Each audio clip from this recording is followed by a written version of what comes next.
Today's medical topic is mental health, and I'm with Billa today. She will be also contributing to the talk. I love Joker. Oh, Kim Torres, that's my sister. What's up, Kim? Hi. I woke up just in time for the podcast. Yeah, because I know you're gonna be late. Azilius. Hello, Papangs. Yeah, guys, feel free to ask questions in between. So we have a flow that we're gonna follow right now. So okay, let us begin. I mean, we have 18 people over here, right? I think that's good enough. Yeah, Philippine mindset, don't be a crybaby. Yeah. Not wrong. Exactly. Like man up. You can do it. You're on your own. If you ask for help, they'll be like, dude, you're on your own. That's always the vibe that I'm getting from, you know. Or it's always just in your head. It is just Exactly. in your head. Exactly. All right, hold up. Okay. So we're gonna begin with um introduction. Yeah, mental health. So we'll be covering topics from mental health in general, number one. Number two, people on Twitch and this pandemic and its effect on mental health. Who is affected? People self-diagnosing on Google. How to deal with depression, anxiety, and how to turn the favor of factors that you can control without medication. And also the effect of social media on the sense of worth of a person and how it correlates with hormones. Then Twitch as an escape. And also relationships and Twitch. Are relationships real? And other topics. You guys can ask questions after that. So yeah, we're gonna start with introduction. So yeah, again, this is Billa. She's also a Twitch streamer. Go check her out. Her course postgrad. She wants to be a forensic psychologist. Right now, she's in undergrad with a huge interest in psychology and helping people. Holmes Bones, is my job here as a janitor real? Yep, you are. You are gonna clean up those mess. Why do you think most Asians in general do not think that mental illness is a thing? You go first, Bella. I think there's a stigma. There's not a lot of, I guess, where I lived, since I lived in Davao, there wasn't a lot of facilities near us that could help with mental health. And I think because it's kind of such a new thing, I think like with my generation, people are being more open about it. Before it was kind of like, you should be quiet, hush, hush, don't say anything. But I don't think there's a lot of information uh, with the older generation uh, Hmm. in Asia or wherever else. Yeah. Yeah, I think it was not readily available back then. I mean, we didn't have internet back then, right? So when they were younger, they were raised to man up. They have this old school mentality of, or traditional mentality of just go against the grain. You have to work hard. You have to keep going. And then if you face sadness, they try to escape that kind of mentality or try to avoid those feelings and just it just bottles up inside. And what happens is actually it transfers to the next generation because they were not able to cope up with that. And then so the feelings that they don't understand is actually projected to the next generation, and then it passes on to the following generation after that. And then the newer generations like us, millennials, for example, because I'm a millennial, all right? I was born in the early 90s. Yo, get some rest, Joe the Sun. Yeah, I was born in the early 90s, and then I was raised like in a traditional sense. I was born in Dubai. I was born and raised in Dubai. My sister is listening right now. So, you look like a Zoomer, Doc, so fresh. A Zoomer? What's a Zoomer? I think that's 2000, No. 2000 and up. Yeah. Oh, that's a Zoomer. Oh yeah, because I drink the fountain of youth. Yeah, The Tide Pod eater. yeah, I drink the fountain of youth. So yeah. We don't want to look old. We don't want to think that I'm not gonna say my age, but yeah, I'm in the mid 20s. Yeah, baby face for the win. Let's go. Prescribe me some of that. Sorry for any Gen Z, but goddamn. All right, so yeah, it passes on from generation to generation, and since we have internet, we are able to access information readily, right? Okay, so yep.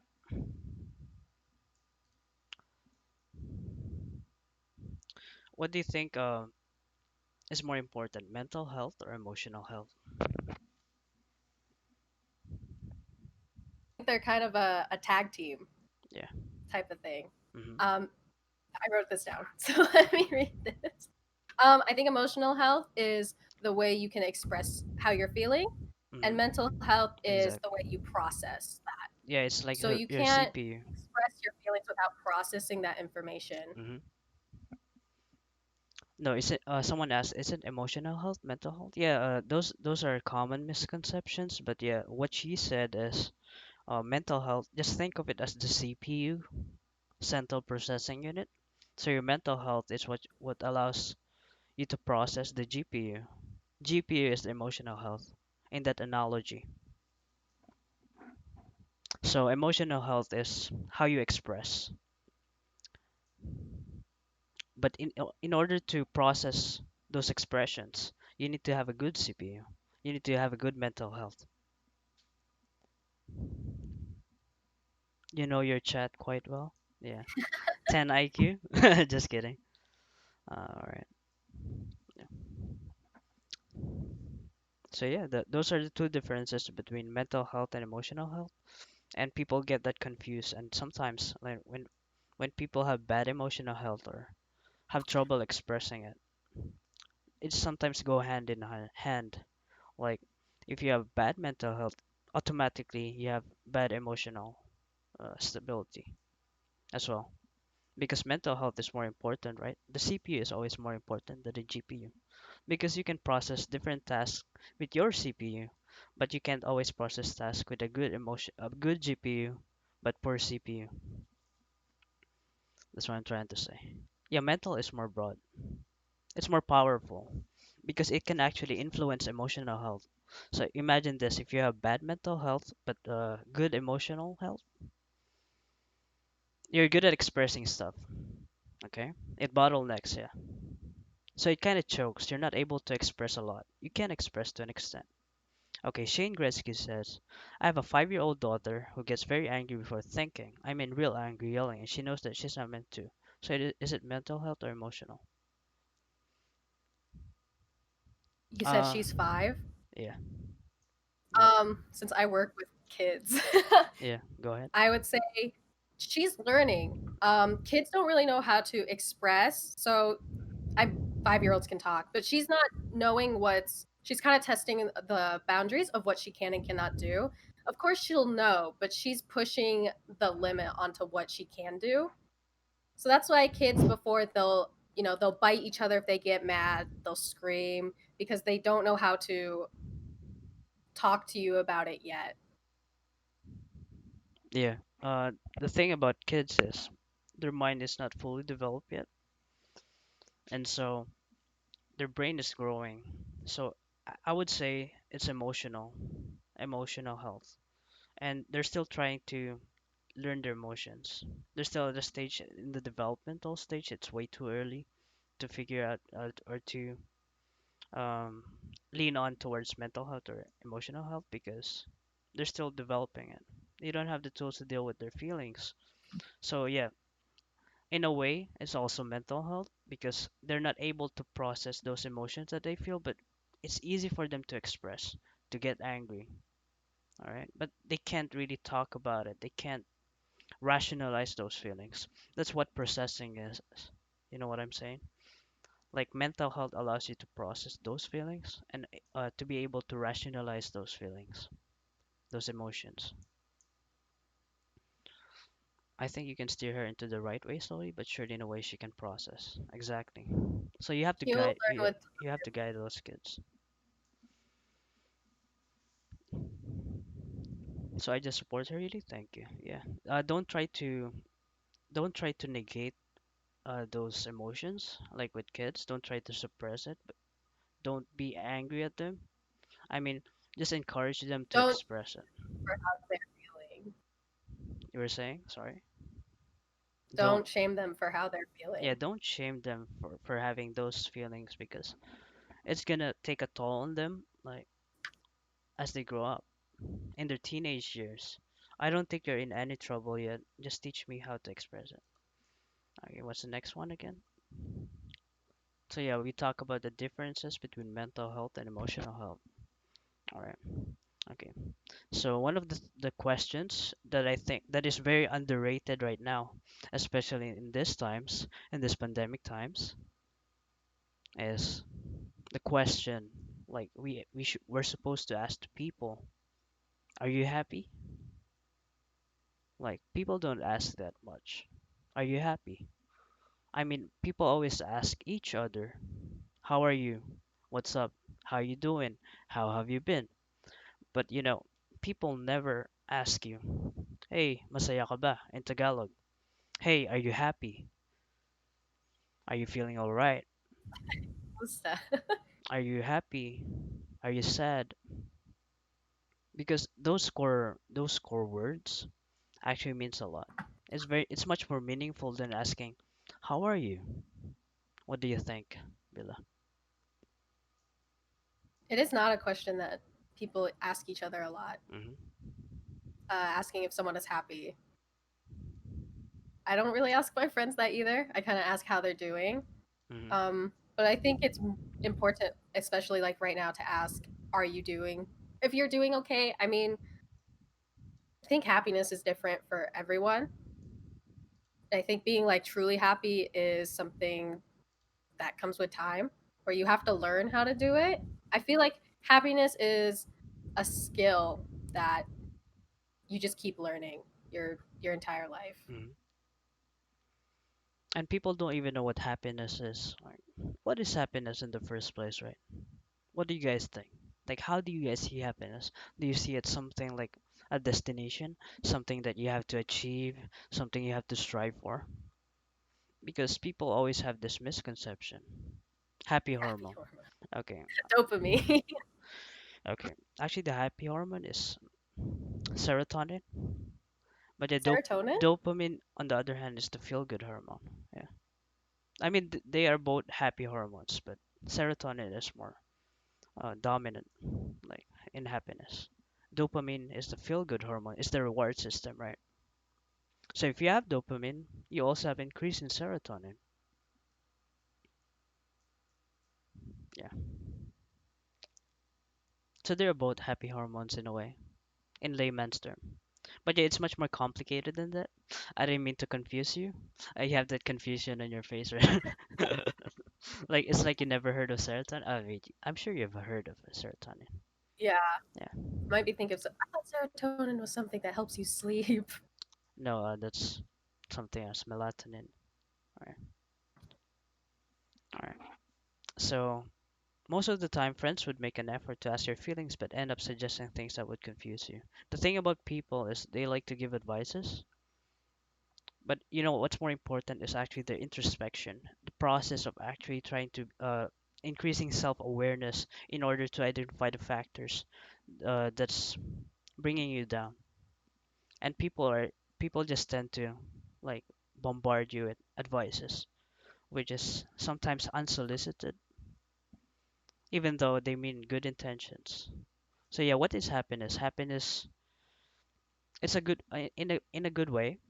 A happy in a better perspective, happiness is like a journey. It's not a destination because what matters is the present time.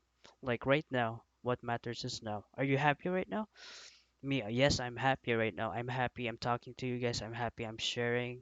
I'm happy that we're spreading positive vibes. So yeah, I'm happy. What about you guys? Ask yourself, are you happy right now? Are you content? Contentment is different. But yeah, are you happy like in this present situation? Because people tend to live in the past. People tend to live in the future. But not a lot of people realize that being in the present is what matters the most. I would like to hear your thoughts regarding that, Ming Ming. Doing good so far, very productive. Okay, Mr. Boys. Zilius, I'm not sure if it's happy, but I definitely feel better after getting into Twitch. Yeah, we'll be talking about that in a bit, like Twitch and happiness and mental health. But yeah, Happiness is something all right. hard to explain. Yeah, it's really hard to explain because a lot of people have different perspective on happiness and what makes them happy. Is it varies. Like not everyone shares the same things that makes them happy. I think there's a difference between just feeling happy and being happy, Hmm. because you can feel happy like Yeah, after eating, yeah. you feel a little happy. Hmm. But I think being happy is kind of like a lifestyle type of Exactly. choice. So it's something that you work on from on a day-to-day basis. Okay. Damaged peanuts. There would be times that I'd be feeling down, but I realized I can do a lot of things to help me out of the black hole of emotions. It's hard when emotions eat you up. Indeed, feeling down, but I can do a lot of things. Yeah, it's a good thing that you realize that you're in a black hole of emotions because you can actually pick yourself up. But yeah, it's really hard to be overwhelmed with those kind of negative emotions. But once you realize the triggers, it's actually helpful, you know. I mean, because we all have our own battles, so it varies. But I want you guys to picture like happiness, like think of it as something like as some kind of energy. Like the more you work towards it, like the better you'll feel. But think of it like a halo surrounding you, and don't think of it like a destination. Like think of it like a halo that keeps expanding as you work towards it. I mean, if you make other people happy, you'll feel the same, right? I don't know about you guys, but it feels good to make other people happy. Like doing little things, helping people out, just being kind to other people. At the same time, when you become negative, your halo of happiness, um, it shrinks because it doesn't feel good. You feel bad. You feel negative. So yeah, just keep expanding your halo. That's all I can say. But I hope you guys realize the importance of asking, "Are you happy?" Or it actually helps, especially those people in need, those people who are depressed, people who are suicidal. It's enough. It's enough to help them out. You don't have to say more. At least they know that someone cares about them. Okay. Do you have anything to add, Ming Ming? I think you covered everything. I'm not very good at the Mm. happiness It's thing okay. yet. It's alright. I'm still learning myself. Mm. Okay, Holmes says, I feel like when I'm not productive, I feel really unhappy. I have create stuff to be happy, but now since I'm creating a lot as my work, I don't know, it just doesn't feel as rewarding sometimes. Why do you think? Why do you think so, Holmes? Is it because you're bored? It's like playing games. It feels like a job sometimes. Okay, feels like a job. So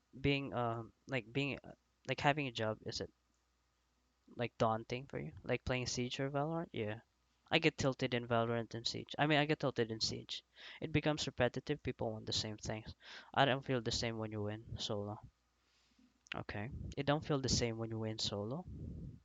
What do you mean? Like the first happiness that you felt? Are you trying to achieve that kind of feeling? Because I used to feel really happy back then, right? Especially as kids, as when we were younger, it was really fulfilling. That everything that we do is much more uh, blown out of proportions. Like it exaggerates the happiness, right? It feels better when you win with friends, of course. I'm sure it is because you did. It's a teamwork game. Of course, it's fulfilling. It's much more fun. Hello, Sacho. Welcome to the stream. Grab a seat. Exclamation mark welcome. Grab a popcorn or chips. It feels better when you win with friends. Of course it does. Welcome. Okay. All right. Moving on.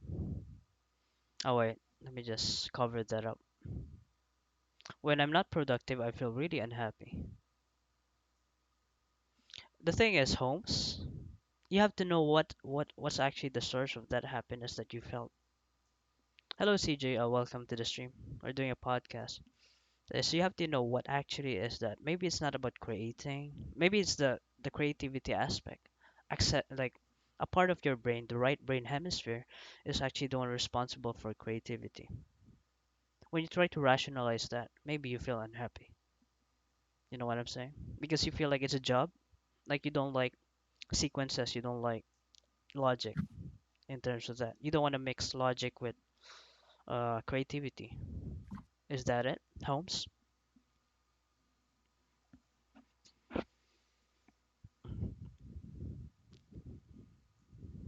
I think it's just repetitive and boring art. So what I'm trying now is just to get the most unique clients and work. I'll see how it goes. Okay, I think you got it on point.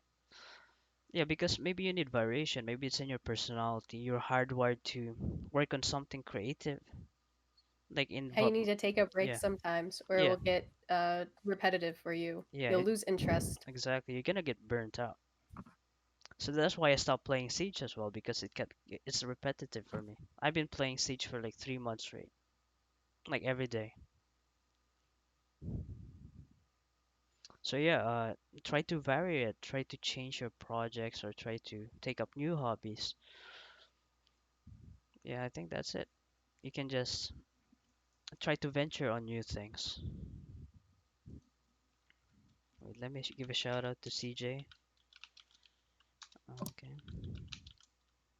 okay. All right. What's next? Okay, I think this is a good one. People on Twitch in this pandemic, who is affected? All right. So, of course, we all know that everyone became active on Twitch after the pandemic started. Like I started streaming uh, around July, yeah, early July. I started streaming on Twitch. Actually, I started on June, late June 23, for 2 days. I just streamed for one friend, and then I started taking it seriously on Twitch. And before that, I was kind of sad as well, I guess. My friend, I can't meet my friends. Um, I'm always at work, and yeah, like socializing is different, like in the pandemic. So I think Twitch really helped a lot. And a lot of Twitch streamers, Twitch viewers who converted to Twitch streaming. They started to stream. There's a lot of activity going on with the communities. Yo, I'm a mod. Just tell me who to SO, Pakim Bish. All right, Satya. What about getting a feeling of isolation? Yeah, I'll get there, Mr. Turtle. All right, we'll get there, okay? So yeah, I feel like this pandemic actually helped us connect together, like everyone on Twitch and the Twitch community. And I think it's a good thing. People are more active. People are participating in these kind of podcasts, these kind of talks, not just in the Twitch Philippines community, but also outside. And I think it's a beautiful thing. But everything has pros and cons. Like not everything is gonna be like snowflakes and butterflies, you know? And people also suffer like if they don't get enough views, like if they're new to Twitch and they don't get enough views, they suffer from anxiety, they suffer from depression. And I think that has to be addressed. And that's why we're having this talk right now, because I want to talk about those stuff that people are not talking about. That feeling of isolation. People still feel isolated. People still that they need approval. You don't need that. What I'm telling you, you don't need approval from anyone to be happy. You just need your approval for yourself. Look in the mirror and say, I'm worth it. I have self-worth. And people, they rely on platforms, social media platform, Instagram, Facebook, Twitter. They rely on that to feel that sense of self-worth. So yeah, we want to talk about those kind of stuff. And I want to know what you have to hear first, Ming Ming, before I expand. On which one? On Um, social media? yeah, social media and the effect of pandemic on Twitch or Uh, people in so general. Yeah, you can talk about anything you like. Yeah. I think the pandemic has affected a lot of us. I don't know when stuff started happening in Davao, but I Mhm. think here in the US, they kind of shut down things a little late. So Yeah. I was in school until May, but they had started shutting down everything in March. And they weren't shutting down everything. So I think everyone was very scared of what's going on because they weren't really telling us everything. Our our country's leaders weren't doing the best on making everyone feel okay. And with Twitch, I think a lot of people, since we were all inside, I think a lot of people started going on Twitch more. Which, since we're all together, since we all can't be together, I guess physically with our friends, our family, it was nice to be, in a chat room with a ton of other people. Even though they're not physically there with you, you're still talking to someone else.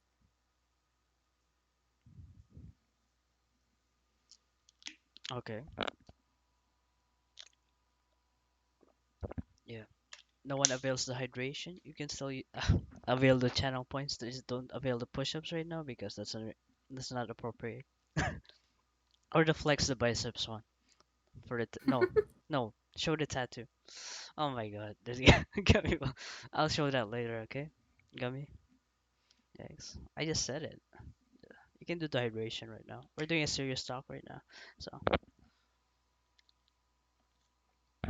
so yeah, the pandemic has really affected a lot of people. Like globally, it's a serious problem, but not a lot of people take it seriously. COVID in general. Yeah, because it exploded in Davao around I think March, mid-March, like when people actually took it seriously, and when we had this community quarantine. Because I'm based in Davao right now, and I was having a regular sidelines and stuff, like going to a different city to work, and then that halted, so I had to focus in the hospital nearby. It was really scary at first because it's like a zombie outbreak without the zombies, and people were hoarding food and everything. Oh, But were yeah, they doing that in yeah, Davao as yeah, they well? were doing that. They were hoarding food, but they were not really vandalizing anything. So that's a good thing. I'm not sure if in America if they were vandalizing stuff. Like, Oh, they were. oh, they are. They were. I heard in Manila there were certain you could get a card that gave you certain days you could go out. Mhm, I don't know if they did that in Davao, but my family was telling me they could only go to the grocery store and only a certain amount of people could go with them. mhm. So I think my family went to the grocery store like Tuesdays and Thursdays, and that was the only time they could go out into the city. They mostly did quarantine passes. Oh yeah, we do have quarantine passes. I mean, like before. I don't have that here. Right, We don't have that here. right now it's like modified. So yeah, it's still scheduled. But if you're a frontliner or you're a doctor, like me, for example, or you're a nurse, anything like you're a frontliner, you can show that pass and just never mind the quarantine schedule or something. Like instead of going Monday, Wednesday, Friday, like to the grocery store, I can go on Tuesday. So it's an advantage, I guess, being a frontliner, but it's really hard to be a frontliner. Americans don't care. Leave we go why you want when you want. Yeah, some people they don't believe in COVID. They think it's like propaganda or something, and it puzzles me. And they don't like to wear masks because they say it's like against their human rights to wear masks. I don't get that. Yeah, Like, come on, you're just making it worse for it's a yourself. free country. And there's a lot There's of also people a going to thing. the beach right now. Yeah, they went to the beach. Miami. There's a thing going around that was like, if you wear a mask, you can like get some sort of like skin infection, or like you won't be able to breathe. If you breathe in your own breath or whatever, you'll pass out. There's a bunch of stuff going around, and that's why people were wearing it. I think the biggest reason was they just didn't want to wear it. It wasn't because they couldn't breathe. They just like really just didn't want to wear a mask. Yeah, they just didn't want to wear masks and they just want to go against everything authority. I don't know. Well, that's really tough. But yeah, I hope everyone is staying safe right now. I was like that at the start since COVID has low mortality. Then the really trouble is people get sick for months. America, fuck yeah. Oh my god. Kind of feel scared Eh, for the wife. She's flying to New York tomorrow. Yeah, make sure she wears ooh, a N95 mask. Holmes, I recommend the N95. It's not perfect, but it will actually limit the number of particles, the viral I think that's particles the that best pass one. through. It is Ha, harder to breathe in it. yeah, it's way So harder. if you get what you guys call them, the plastic guard Yeah, mask, the you PPE. kind of just hang it on your head and it hangs in front of you. Hmm. Yeah, I you at wear work. that.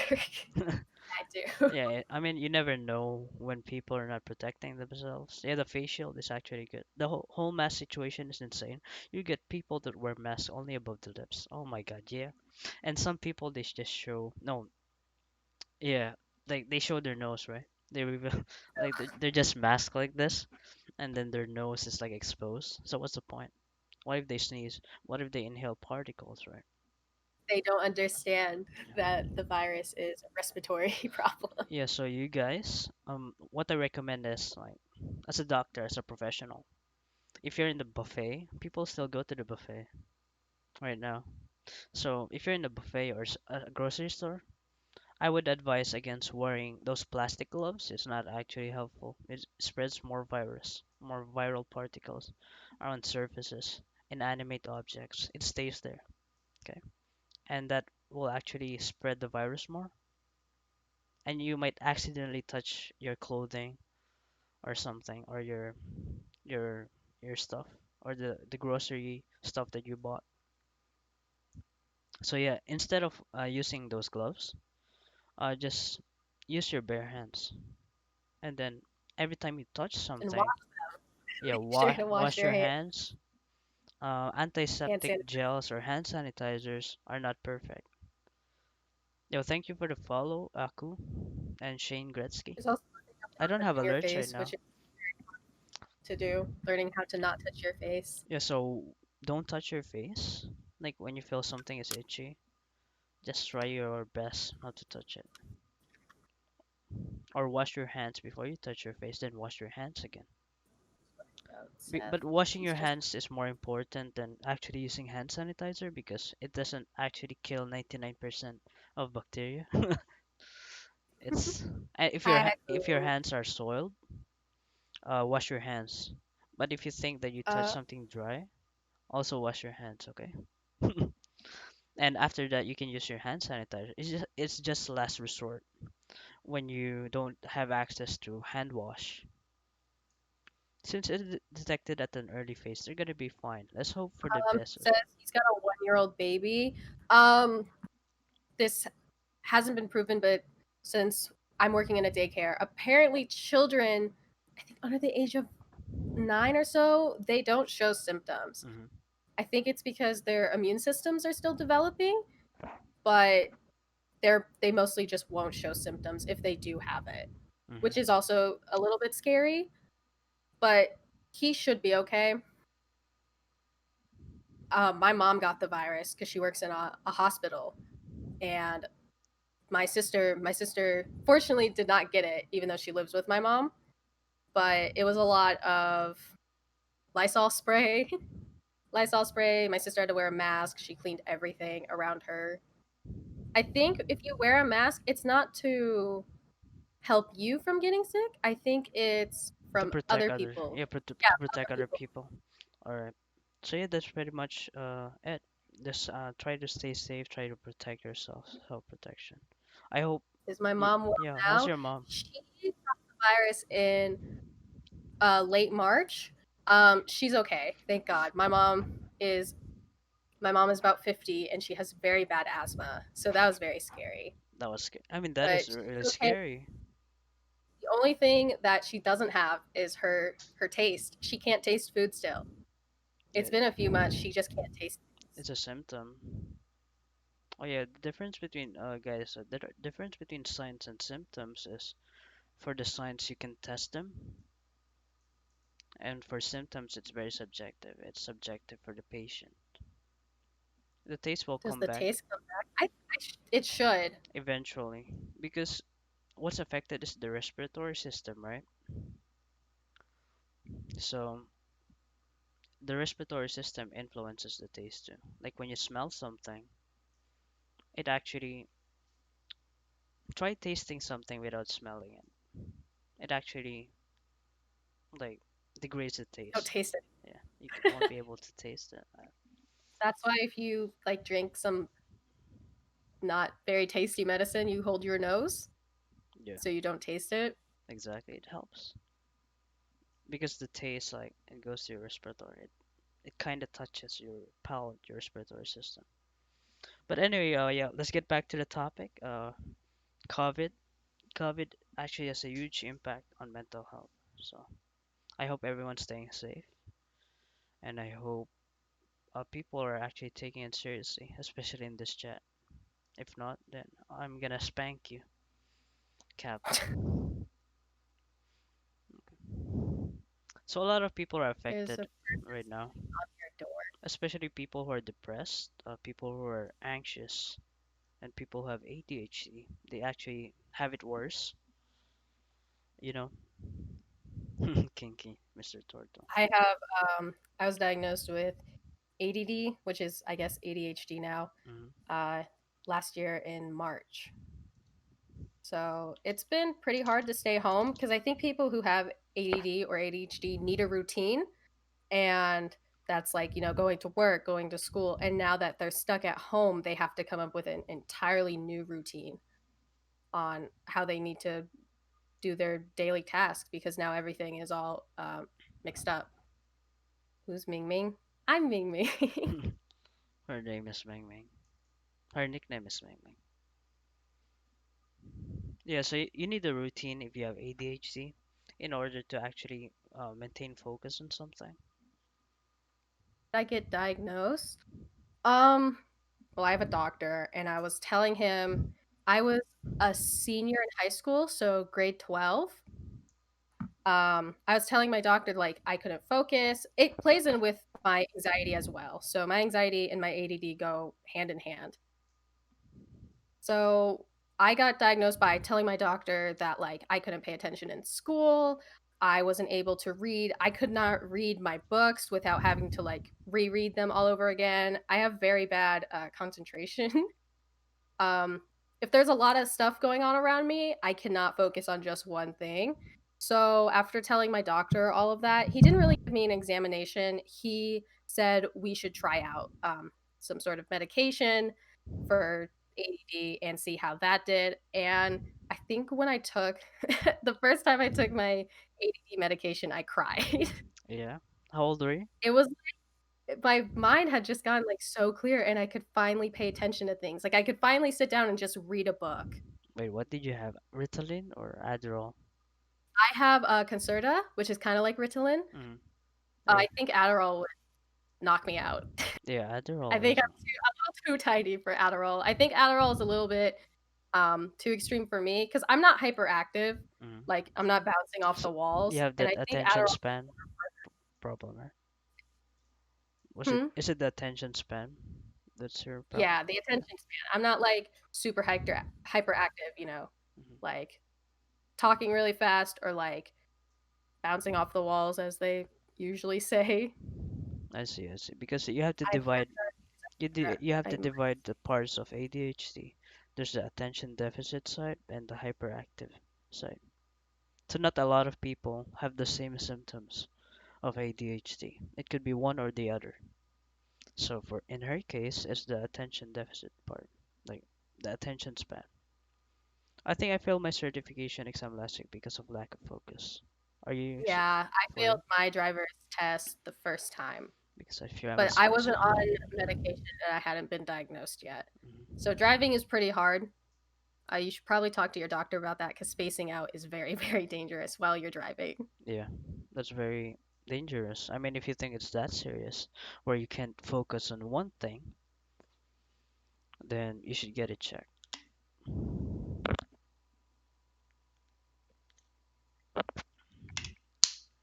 And don't worry about the stigma, like getting checked, like getting yourself checked with a psychiatrist or with a doctor, or you can go to a general practitioner first, and then they will refer you to a psychiatrist if you're more comfortable with that. I do recommend, I don't know if I can like say this, but I don't recommend going to your, I guess, family doctor, Yeah. your general doctor, Mhm. to get Meds. that kind of medicine, Yeah, don't because I feel like a psychiatrist is more, specialize. um, Yeah, more yeah, I think they can. I guess here in the U.S., a they can prescribe. psychiatrist can prescribe like all those medications. Your general doctor, family doctor can't. In the Philippines, yeah, you can go straight to a psychiatrist because in the Philippines, by the way, damaged peanuts. Um, General practitioners, family medicine, or other doctors cannot prescribe psychiatric meds. So you really have to go to a psychiatrist because they have a special license for that. Special license to prescribe. If you feel like you need help, just go to them straight away. Or Hmm. you can go to a doctor that you know. You can also ask me, They can but recommend you you're someone. not in Davao, no. You can Does also. he live? Do you live in the I U.S. or Where do you live, Philippines? Damaged Peanuts? Are you in the Philippines or in the U.S.?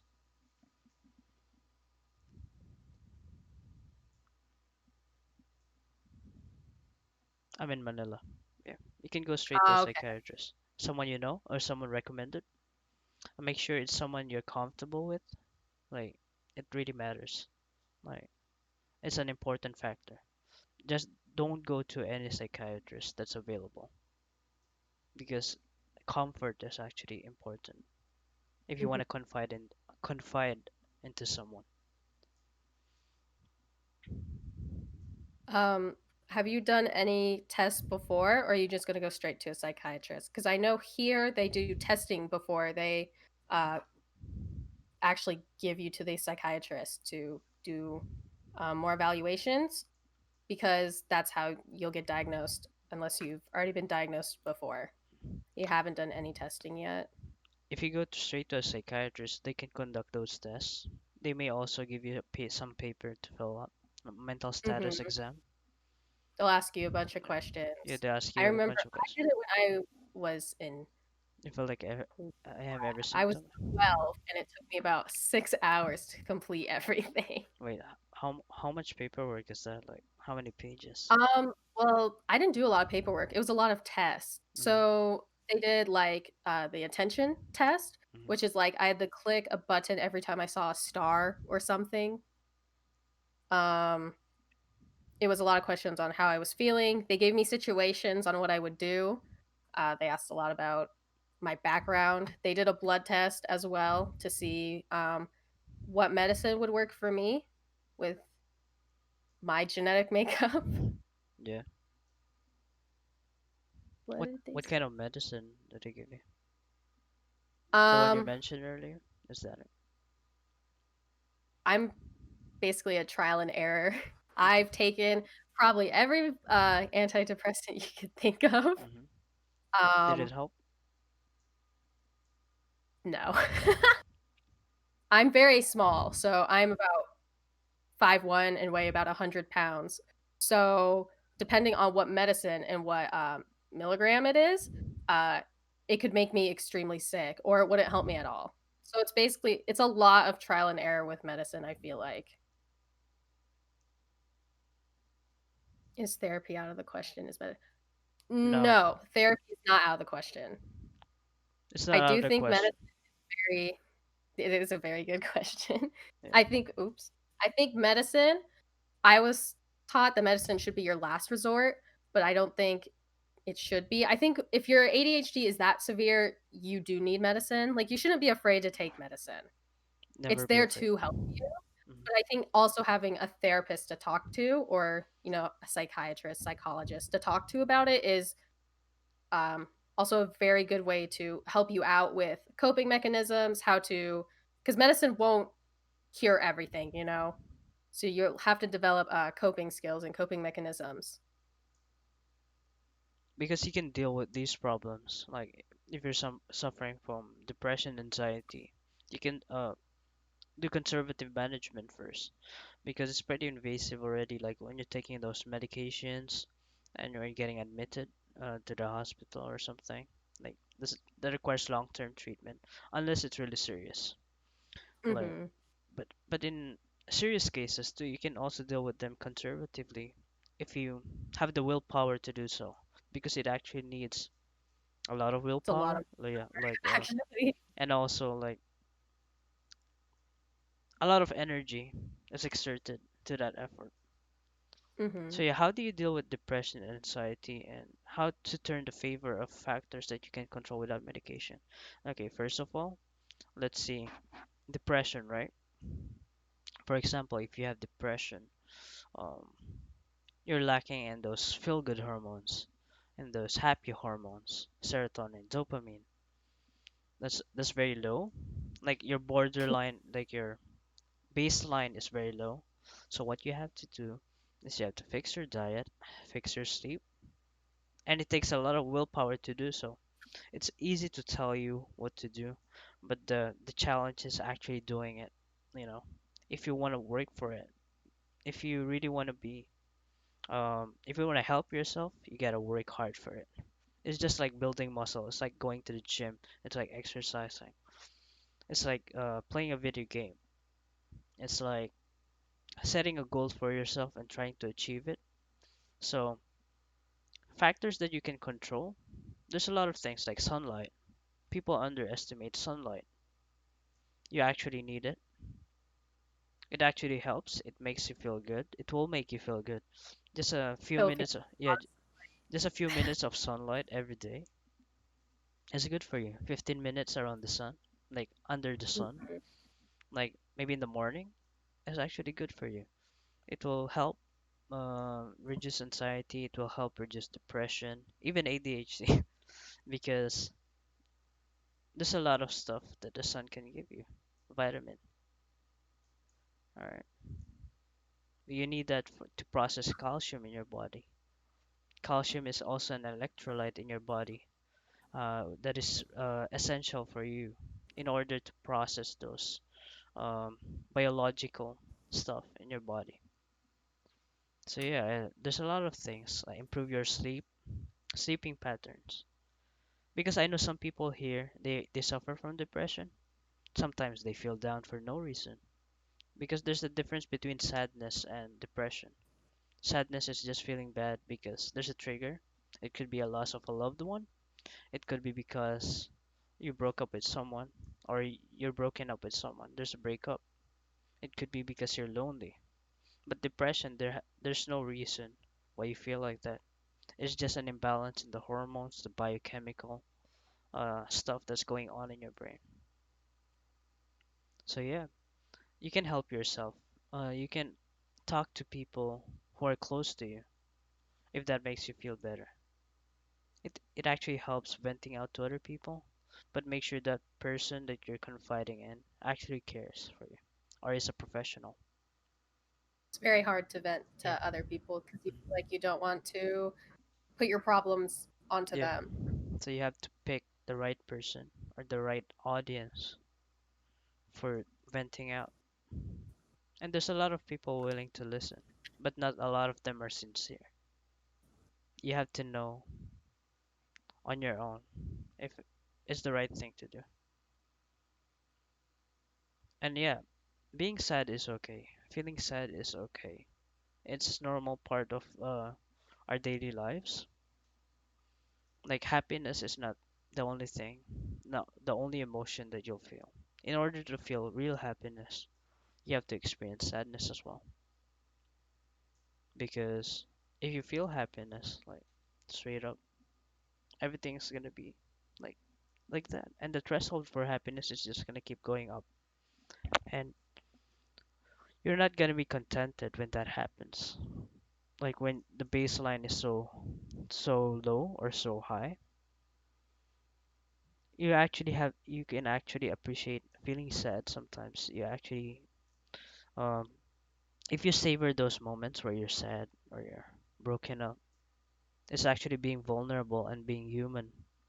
And being able to open up to someone is a big help because those feelings of yours that you feel, people empathize on that. People sympathize on that. They feel what you're feeling. So don't underestimate people who are listening to your problems because they might be going through the same problem or they might be experiencing those same emotions, but you just don't know it yet. What do you think, Ming? Um, well, I go from depression as like a type of sadness that's been going on for longer than 2 weeks. Like you said, I think there's also situational Mhm, depression, mhm, like you're in a bad relationship, you're not in the best household, or there's type of the one where you said that it just comes out of nowhere and you don't know why. mhm. I think that's more of genetics. Yeah. I lost Uh, my train of thought. Hold no, on.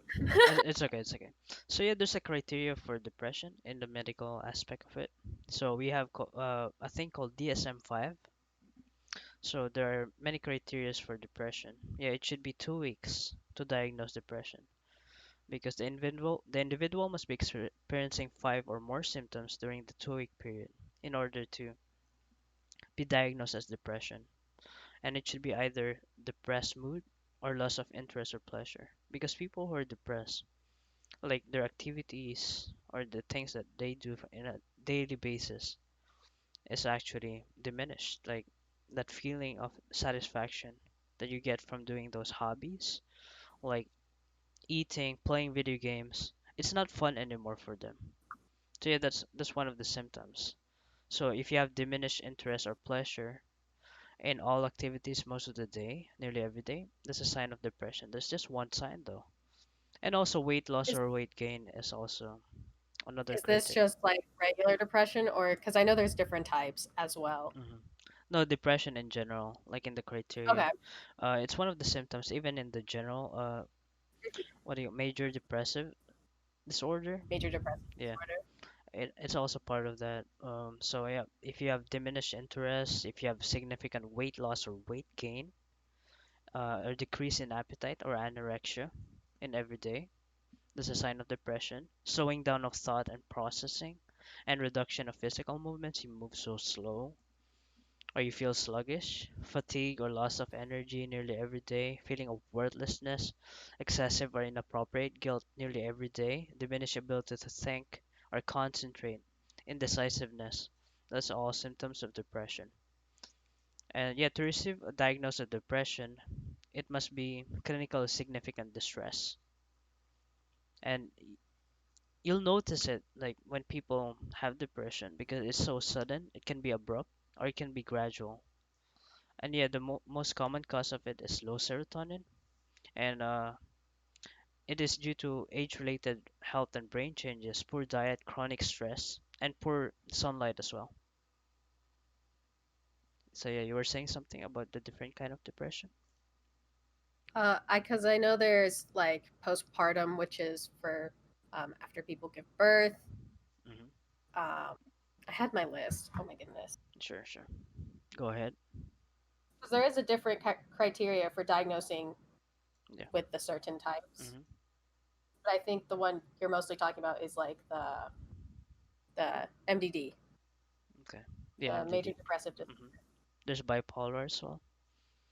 Damaged peanut. Is it possible to get examined for a lot of things in a single session with a psychiatrist? Yes, because the psychiatrist will perform a mental status exam, so it won't just diagnose depression or something. It will diagnose Mm. actually.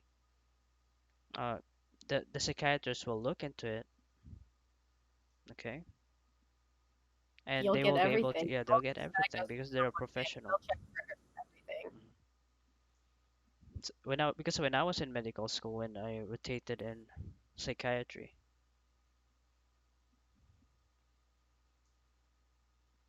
yeah. Oh yeah, don't let's not forget that as mentioned by Frost, also mentioned anxiety, depression, a side effect of some meds. Yeah, most psychiatric medications will actually mess you up. That's why Mm. I'm not big on those meds because it actually slows down people, and Um, it actually I I'm okay. I know it can mess up some Yeah. people, but I think that's why the blood test, Hmm. That's why you have to that find the I right dosage in yeah. order So to. you can take a blood test. I think they probably do it at the psychiatry office. Mhm. They'll take your blood and they'll see what medications could work for you and what medications won't, based on the makeup of whatever medication you're taking. Yeah. So yeah, what I meant was, sorry if you had the wrong idea. What I meant was people rely too much on medicine and go shopping for psychiatrists. That's actually the case because people go from psychiatrist to psychiatrist, which is a bad idea.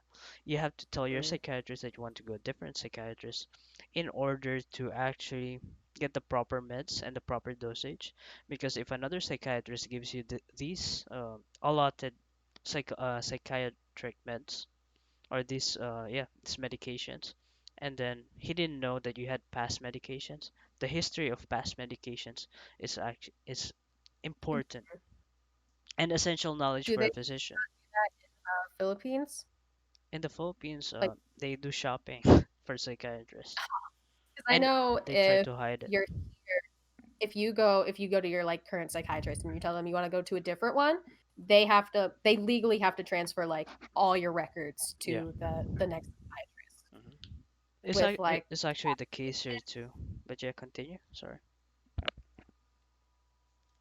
um they legally have to say like all your past medications. Think psychiatrists will they literally write down everything that you'll tell them. Like that's what when I used to go see a psychiatrist, they just sit there and they write a lot of stuff. What would be the case if you have to transfer psychiatrists? Like the reason I transferred a lot because of insurance issues. Yeah. Also moving around. If you're not getting along with the psychiatrist, because I think a bond between a patient and a psychiatrist is so important Yeah. because you need your patient to understand you and you want your patient to open up to you so you can get them the best possible treatment. Oh yeah, I have a question. Is your psychiatrist a Filipino? They are not, They are not. unfortunately. They are not. I did know one. He is, I want to say Polish. Yeah. So That's right. it's been very hard for me because I think you need someone who understands your cultural background as well. Because I've spent hours trying to explain to him about you know Philippines, my Filipino family, and he like hasn't really gotten it yet, even Mhm. after like I four can years relate. of explaining. Yeah. Hmm. I transferred because I moved cities. I got a homie who has been given a lot of different meds by a psychiatrist. Now he says his meds are well suited for him now after 6 to 8 years. Yeah, it takes a lot of Yeah. time to actually adjust Oh, it. Okay, but I the thing is, oh sorry, you can go. okay, Sorry. okay, the thing is, with psychiatric medication, it actually takes 2 weeks for it to kick in, like most of it. Like most of the what do you call this? The depression medications. They will tell you that Is it okay, it's gonna take effect within a day, like to encourage you to take those medication. But the biochemical changes actually takes a week or 2 weeks after. That's when it sets do in. you effects like the immediate like side effects? No, not the immediate side effects. I'm talking about like the actual chemical changes in your brain. I mean you experience the symptoms. I mean the you experience the relief after taking it. But the fact that the thing is how they express it. It remains in your system and becomes part of your system, like a regular part of your system. Your brain accustoms to it after a week or two after you take it. Like when you take it regularly for 2 weeks or a week. So yeah, because your body takes a while to adjust to it. Yeah, adjustment period is hard. He's been in and out of the ward, been trying to get him in check. I think the Mm-hmm. medicine cost is really concerning for me since I don't make a lot of money. Are the medications gonna be expensive? Depending on what medication you are getting. When I went back to Davao, uh, I went to a psychiatrist because I needed to get my medicine refilled. And I think in Davao, the medicine, my ADHD medicine, is very like restricted. Hmm.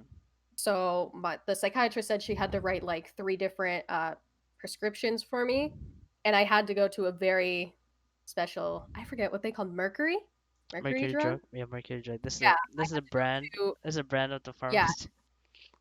is that It's like a famous pharmacy branch. I had to go to one that had it in stock, and it was about, for a month, I think it was about 5,000 pesos. For But us, that's like very restricted type of medicine, a very strong medicine. I don't know about the other ones. It was very expensive. yeah, it's very expensive. I don't know how much it is because I don't buy those drugs. But um, Frost said mention mental health. Yo, Frost, you can mention it by yourself, like here.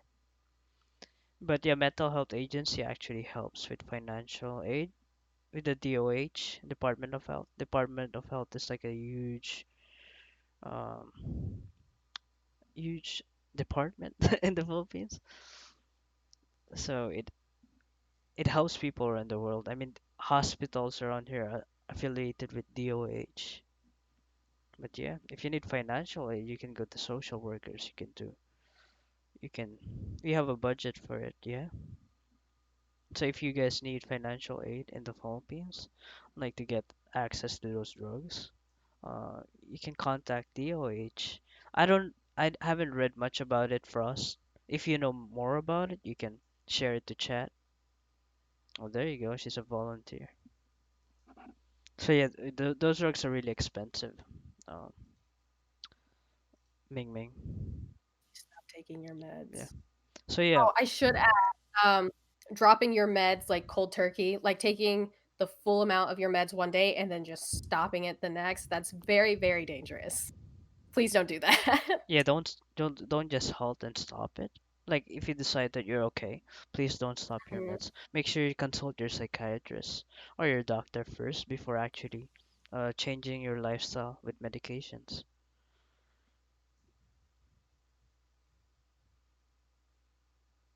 But I yeah, don't know if buying medicine in Philippines really works. it's I very know in the it's, US insurance, but that only pays for a little bit. So the medicine in Philippines was about 5,000, but I didn't have insurance. I don't know if they have insurance in wait, Philippines or not. how many tablets is that or pills? It's 30. She could only prescribe me 30. 30.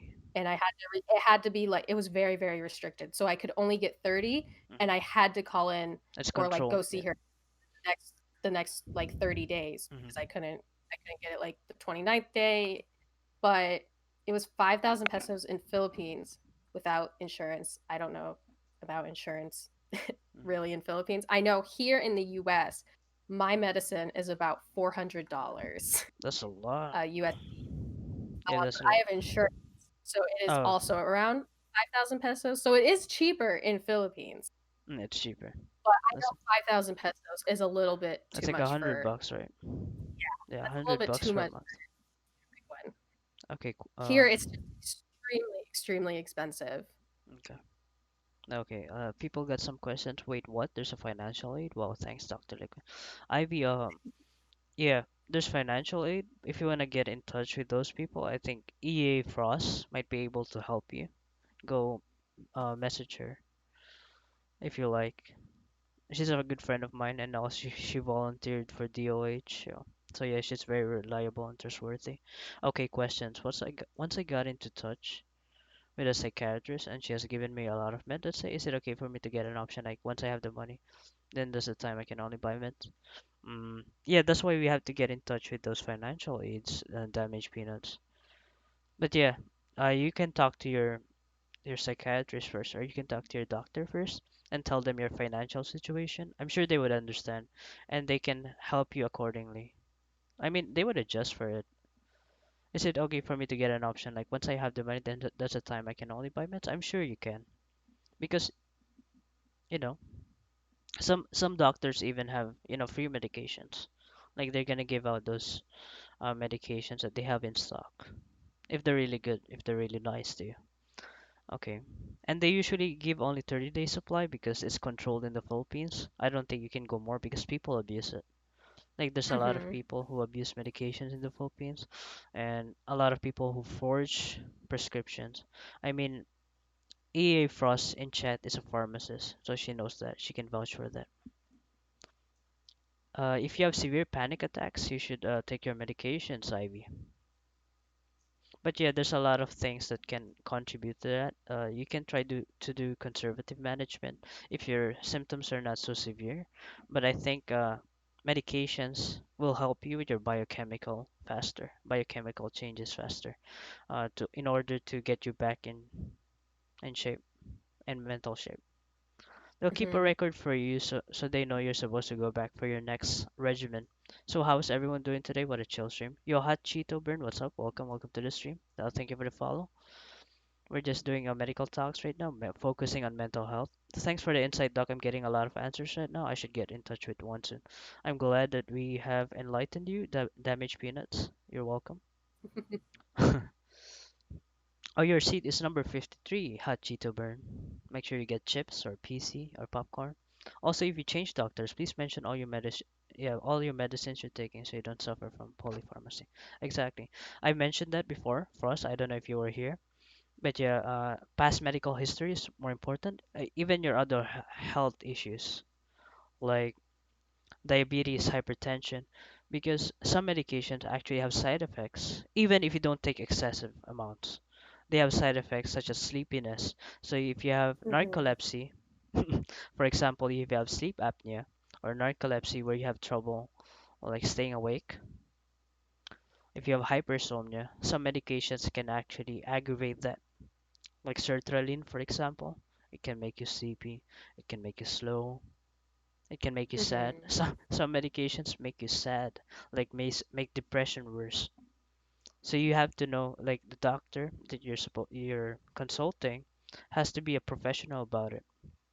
Like a good psychiatrist is one that you're comfortable with, and one who will tell you all the side effects before prescribing you the medications.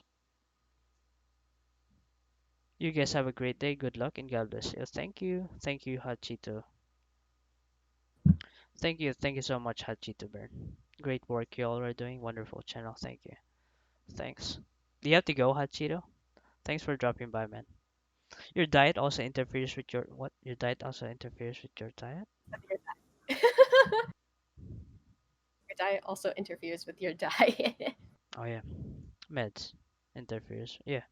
Diet can interfere with meds and meds can interfere with your diet. It's a two-way street. It's like love. Yes. Yeah. With my ADD medicine that I take, one of the symptoms my doctor was very, very worried about me getting is a decrease in my appetite because I'm not a very hungry person. And now that I Mhm. take this medicine, um, the only symptom I got from it was decrease in my appetite. So Yeah. I lost, I want to say about 15 pounds. Mhm. And it was pretty bad, but I've had to start to I force myself to eat before I take my medicine, and I have times that I should eat, but I never eat big meals because I don't feel hungry and I'll feel sick. Yeah. If you do take medicine that does decrease your appetite, probably should also talk to your doctor about that Yeah. because they can either change your medication or they will give you a different dosage. Exactly. What she said is very correct and is actually good advice because sometimes people just ignore it. I have someone who messaged me and say, "Hey doc, is this new medication I'm taking? It always makes me feel like sleepy or tired. Makes me feel like." But the good thing is, I don't eat much, so she kind of likes that. So it helped her lose weight. But make sure that you're not losing too much weight. Maybe a pound per week is Hmm. healthy. 2 pounds per week is healthy, I think. 2 pounds, yeah.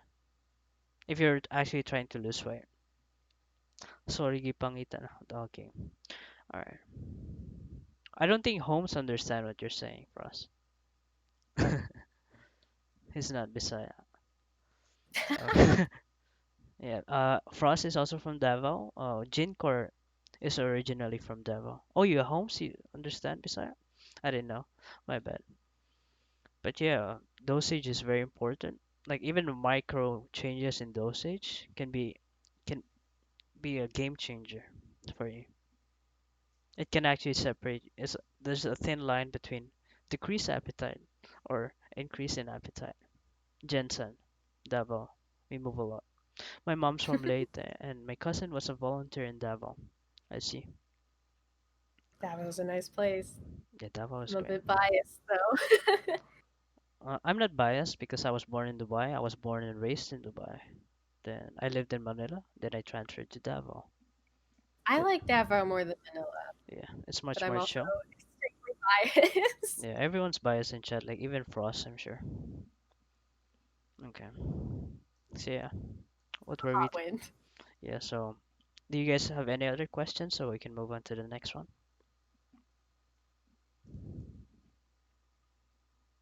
Medicine dosage are based on gender, age, and race. Oh yeah, panic attacks, anxiety. People have Oh, anxiety panic. all the times. Alright. How best you can take the What's meds. up, Yeah, Marky? genetics is mostly the biggest part of your medicine. The genetics.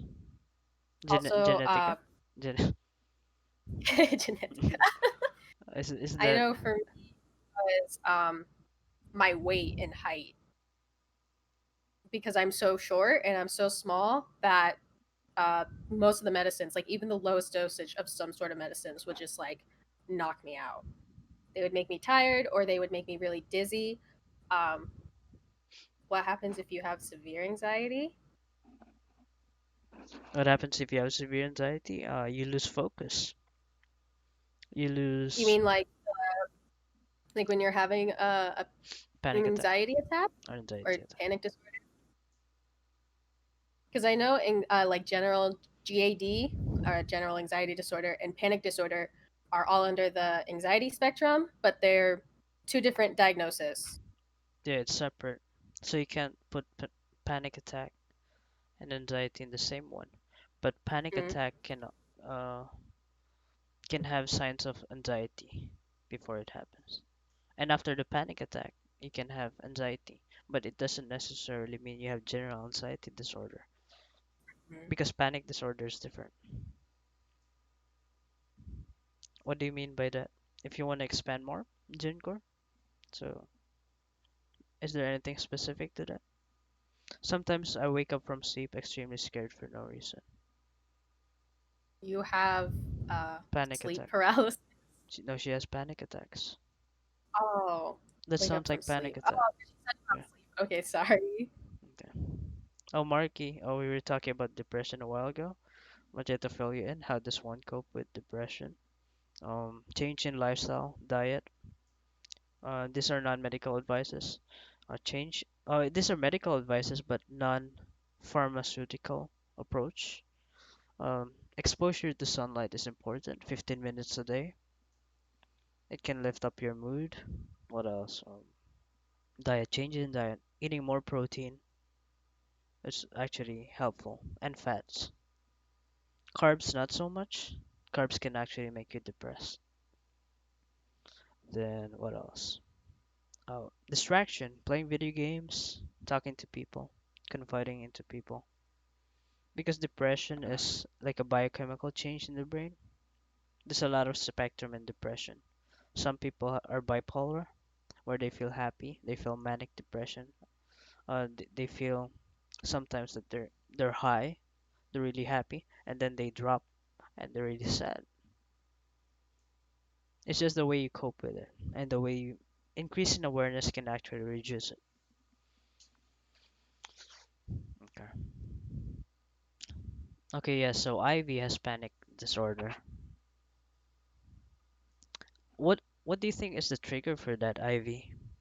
Do you think it's it's due to your childhood, to your past? When did you start having those panic disorders? Doing a thesis now on women with PCOS, never thought a big major of our respondents had depression plus physical changes. Indeed. Mm. Was also referred to a psychologist for cognitive behavioral therapy. How would you know that you're experiencing a panic attack? Yep. Uh, um, I guess for me, this is from personal experience, is you find it very hard to breathe. Yeah. You start hyperventilating. Vision can get very blurry. You can start crying. Um, some people pass out. I've seen one person in one of my lecture classes. We were taking an exam, and she passed out from anxiety, and she was just kind of sitting there, like she wasn't really moving. Um, but it's a lot of you're not able to breathe, and you're not able to control your breathing, which is what I used to get. Or you feel like your throat is also closed up, um, or you start to feel like you want to vomit. Mhm. I don't know if you have any more symptoms on that, doc, but Yeah. So what you mentioned were symptoms. Was that from your experience? mm-hmm. Mhm. Because the patients I've seen and the people who I've approached, like especially in the when I did my psychiatry rotation, right? Like a lot of them have emotions that they can't express, like during the moment, the spur of the moment, this panic disorder. Like you don't know what's going on. It's just happening. Like if you're having a panic attack. Wait, I have okay. All right. If they have I have endometriosis and I adenomyoma. have that as well. Okay, PCOS gang. Mm. All right. Anyway, yeah, panic disorders are can vary from person to person. So people can't sleep. They wake up in the middle of the night. It's like waking up to a thunderstorm. That's an analogy that I would say. And then they just wake up like crying, feeling sad, panicking, like something is about to get them. And you can't really express why.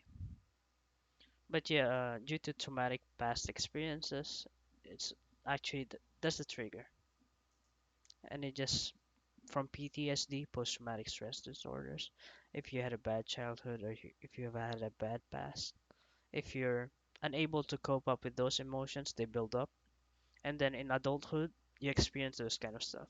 Some people experience it like during their childhood, though. It depends from person to person. Because your brain, imagine your brain is like, how would I say this? Like you have a lot of electrical impulses in your brain. When you have a panic disorder, the one part of your brain sparks up. It lights up like very active, overactive. Even your limbic system is overactive. Limbic system is the part of your brain responsible for emotions.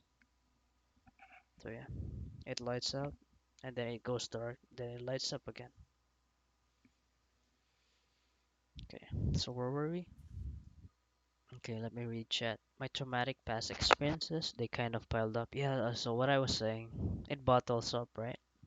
So those feelings, those emotions that you haven't addressed, like to yourself, the lack of introspection, the lack of processing, since you have as I was saying before, CPU and GPU, CPU being mental health, and your GPU to express those emotions is your emotional health. So you weren't able to process it because of your poor mental health, like unable to cope up with your emotional health, with your emotions. So you were not able to process those emotions, those expression of those emotions because of that.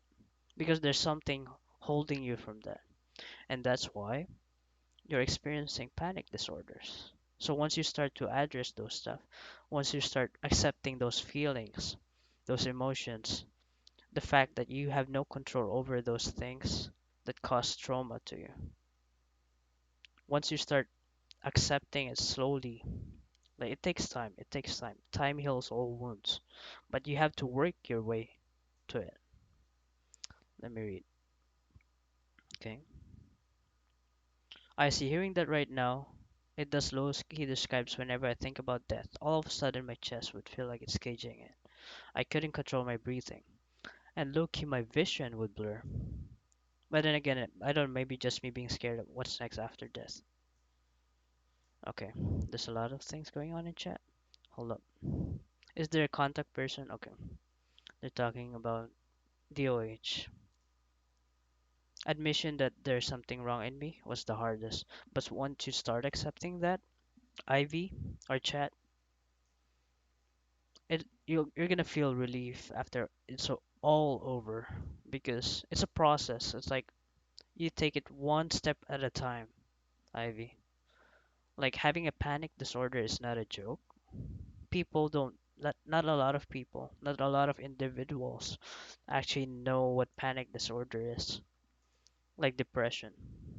It's really hard to accept things because when you're traumatized, you're unable to escape from that feeling because you have to see it from a third person perspective.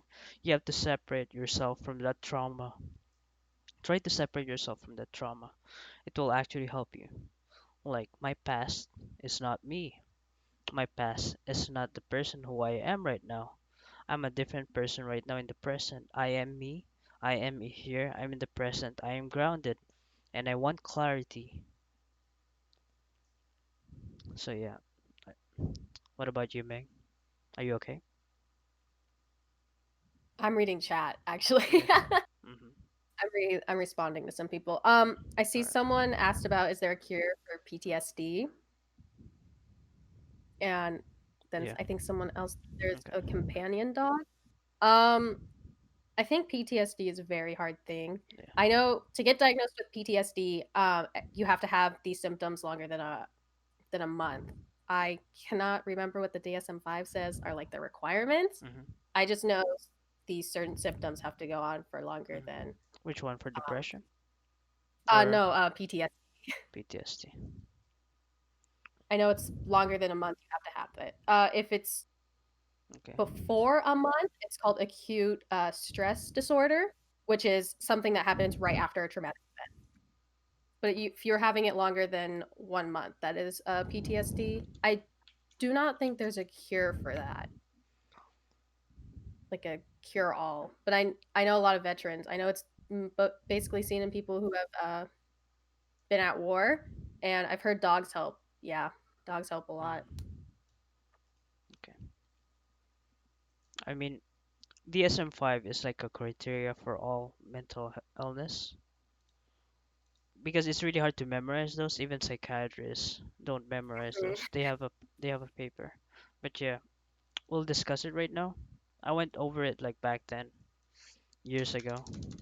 Since all right, so PTSD. Wait, hold up. Oh yeah, how to cope with PTSD? Is there a cure for PTSD? Okay, first of all, silence thought. PTSD means post-traumatic stress disorder.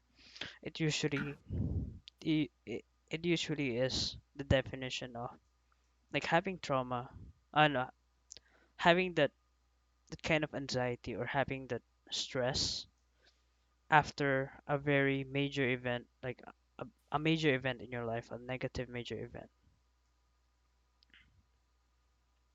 So yeah, let's discuss DSM-5 of PTSD. There's so many criteria, okay, but I'll give you the gist of it. So, criterion A, you were exposed to one or more event that involved death or threatened death, actual or threatened serious injury or threatened sexual violation. In addition, these events were experienced in one or more of the following ways. If you directly experiencing the event, you are a candidate witnessing the event as it occurred to someone else, like watching someone get killed, monka, yeah, or someone die, or experiencing like a major accident. Or you learned about an event where a close relative or friend experienced an actual or threatened violent or accidental death. Experiencing repeated exposure to distress, details of an event such as police officer, repeatedly hearing details about child sexual abuse, those kind of stuff. So there's a misconception that people who have PTSD are the ones who are the who experience it, like direct exposure. Like there's also indirect exposure, as I mentioned before. So if you heard about someone, like there's a major event like the one I mentioned before, You can still have PTSD. No, PTSD can. Does PTSD cause violence? No, violence causes PTSD. It's the other way around. Like a symptom is like a symptom of PTSD. Can someone can just have violent outbursts? Yeah, they can. If that's what you mean. I think that's what they meant. Okay. Mm.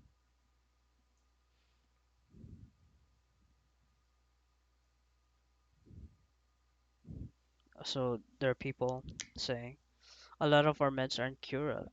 Oh, okay. Doc, I'm gonna share something. What do you guys think about the way I cope up with emotions or feelings or handle stress? Is I laugh or smile it up? Something like how Joker from Batman takes it, but not worse as his. Oh, what do you mean, Jinkor? Any advice on how we Think, make our loved ones understand what we are dealing with is serious? Okay, you wanna answer something? May?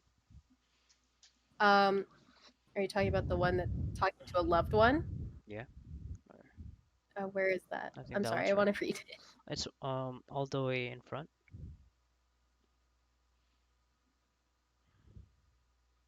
Your companion dogs are Oh, actually helpful.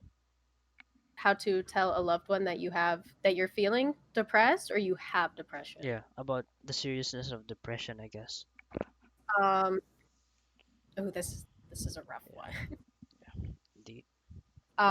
Depending on, I'm assuming this person comes from Philippines as well. Yeah, Uh, that's very rough.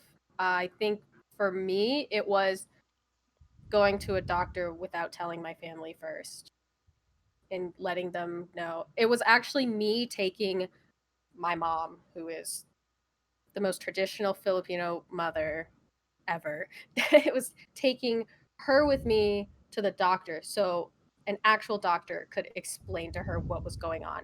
Because if it was coming from me, she would just think I'm lying. But hearing it from someone who is, studied professional. it, a medical doctor, that is what like helped her actually know things. Because I guess parents have this, if you're talking to a parent or someone who is older than you, they have this misconception that you are still the child or you are uh, younger and that you don't know, like you don't know anything about yourself. So that's what I had to do. But it's very hard to take that first step to telling someone that you're not okay because you're afraid about how they're going to respond. Yeah, I agree. Because I think it varies from parent to parent. It depends on their No, upbringing. anybody. It depends on their upbringing. If they have the traditional Filipino parent upbringing, if they talk to them about it, they're gonna get mad. Like, what are you trying to say? Like, Hmm. baliw ka ba? Or something. Something like that. They're gonna say something bad, and you're gonna feel a bit bad about it. So I think you have to be careful again because it might be a double-edged sword. Hmm. When You I might, would tell my mom, she'd be like, "Buang ka na," or yeah. she'd say, "Are you crazy?" And Hmm. I'm like, uh, Marites. "I might be." Mm. But that's also with my mother coming from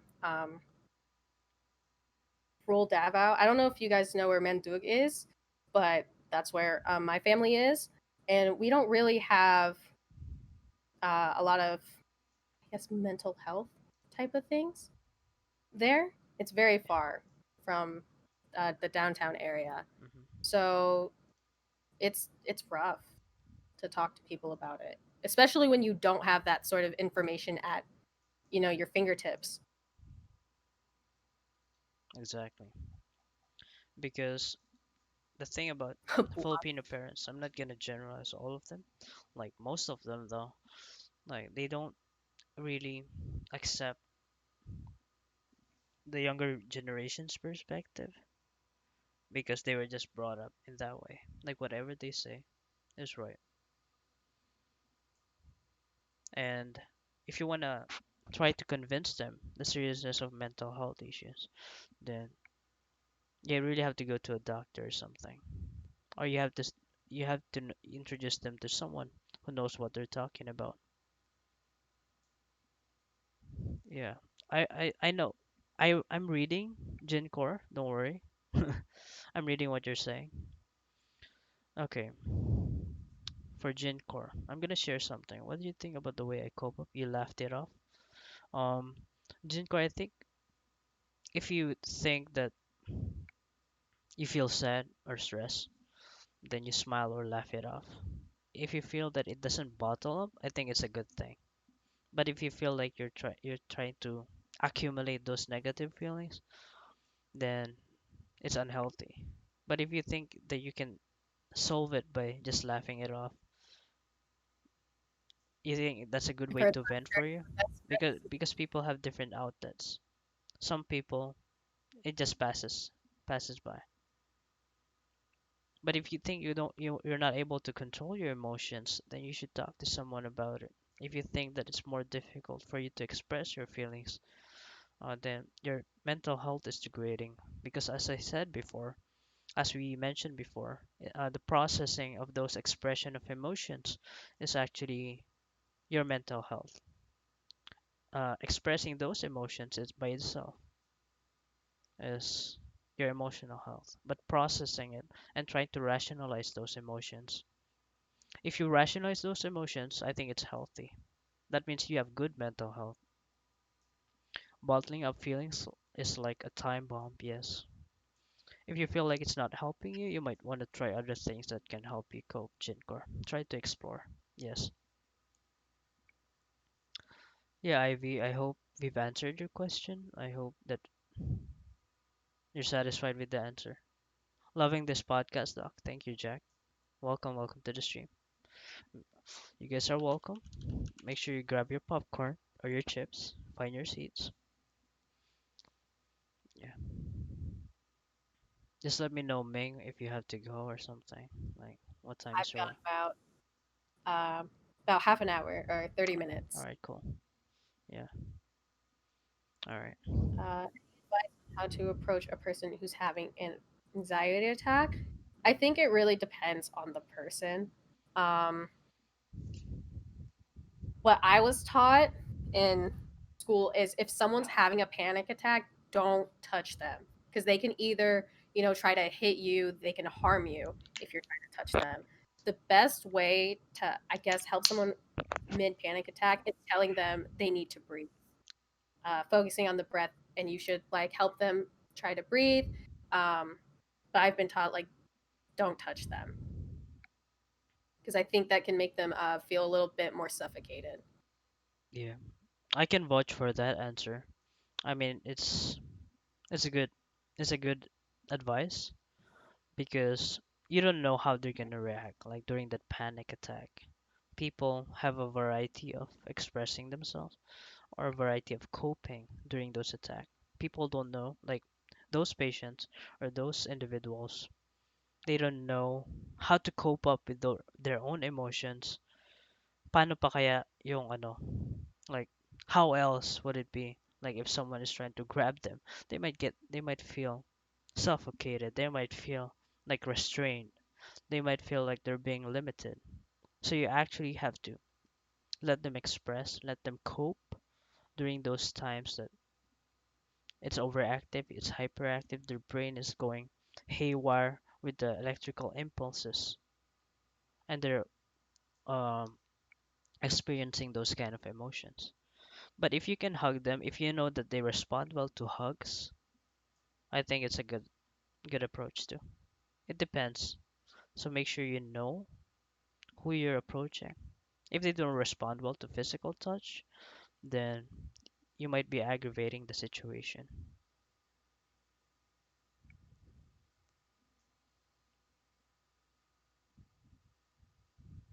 Okay, thanks. Damage penis, Dr. Liquid Billa. I tried to laugh to buy time, to hold the emotions and try to fix the problem.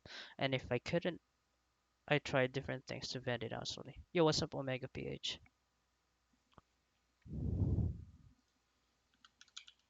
Okay.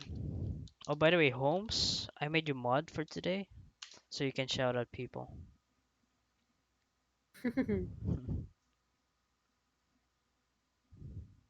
Are you guys enjoying the podcast so far? I hope we've answered your questions. We still have a lot to cover. Like, we'll cover them first before we respond to more questions. So, yeah, what have we missed, Ming Ming? Did we talk about uh, Uh, the effect of social media on sense of worth? Did we talk about that? we talked about social media and how it could um, help with our happiness, Mm-hmm. but I don't think we talked about the self worth All part right. yet. Okay. Yeah, we talk about dealing with depression and anxiety. That's what we were talking about just now, without medication. All right. So yeah, after this podcast, we're gonna continue with a plague tale innocence if you guys are interested in that. But anyway, the next topic is uh, Twitch as a platform of escape. For many, it's an escape from reality. That's okay, but how long do you think will be the source of escape? Like, I would Uh, like to hear your side. Do you have any for input? I think everyone has that little escape from reality, which is good sometimes. Like watch which but if you're using that as like to get away from your real life, like if it's interfering with your actual life and actual daily chores or tasks, that's when it becomes a little bit of an issue because you're trying to avoid whatever is actually going on uh, in your real life. I think that's where it starts to get unhealthy, where you start to live in this fantasy world and not focusing also on your actual life outside of Twitch Mm, and your own health. yeah. So you have to find the right balance between Twitch or social media or internet and your day-to-day life. For example, me, I balance my work except for sleep though, because I'm used to not getting enough sleep. So I like to stream for 10 hours a day after work. I'm very Yeah, impressed that you can stream 10 yeah. hours. I don't know how you do it. It's I don't know how stamina. you do it. I'm gonna say something, but I'm gonna save it for later when people are not listening. Like to those of you who are gonna join me on my game later, it's gonna be funny though when I say it. Like I have a different kind of stamina that I'm projecting to my Twitch. Anyway, yeah, Twitch is a good escape.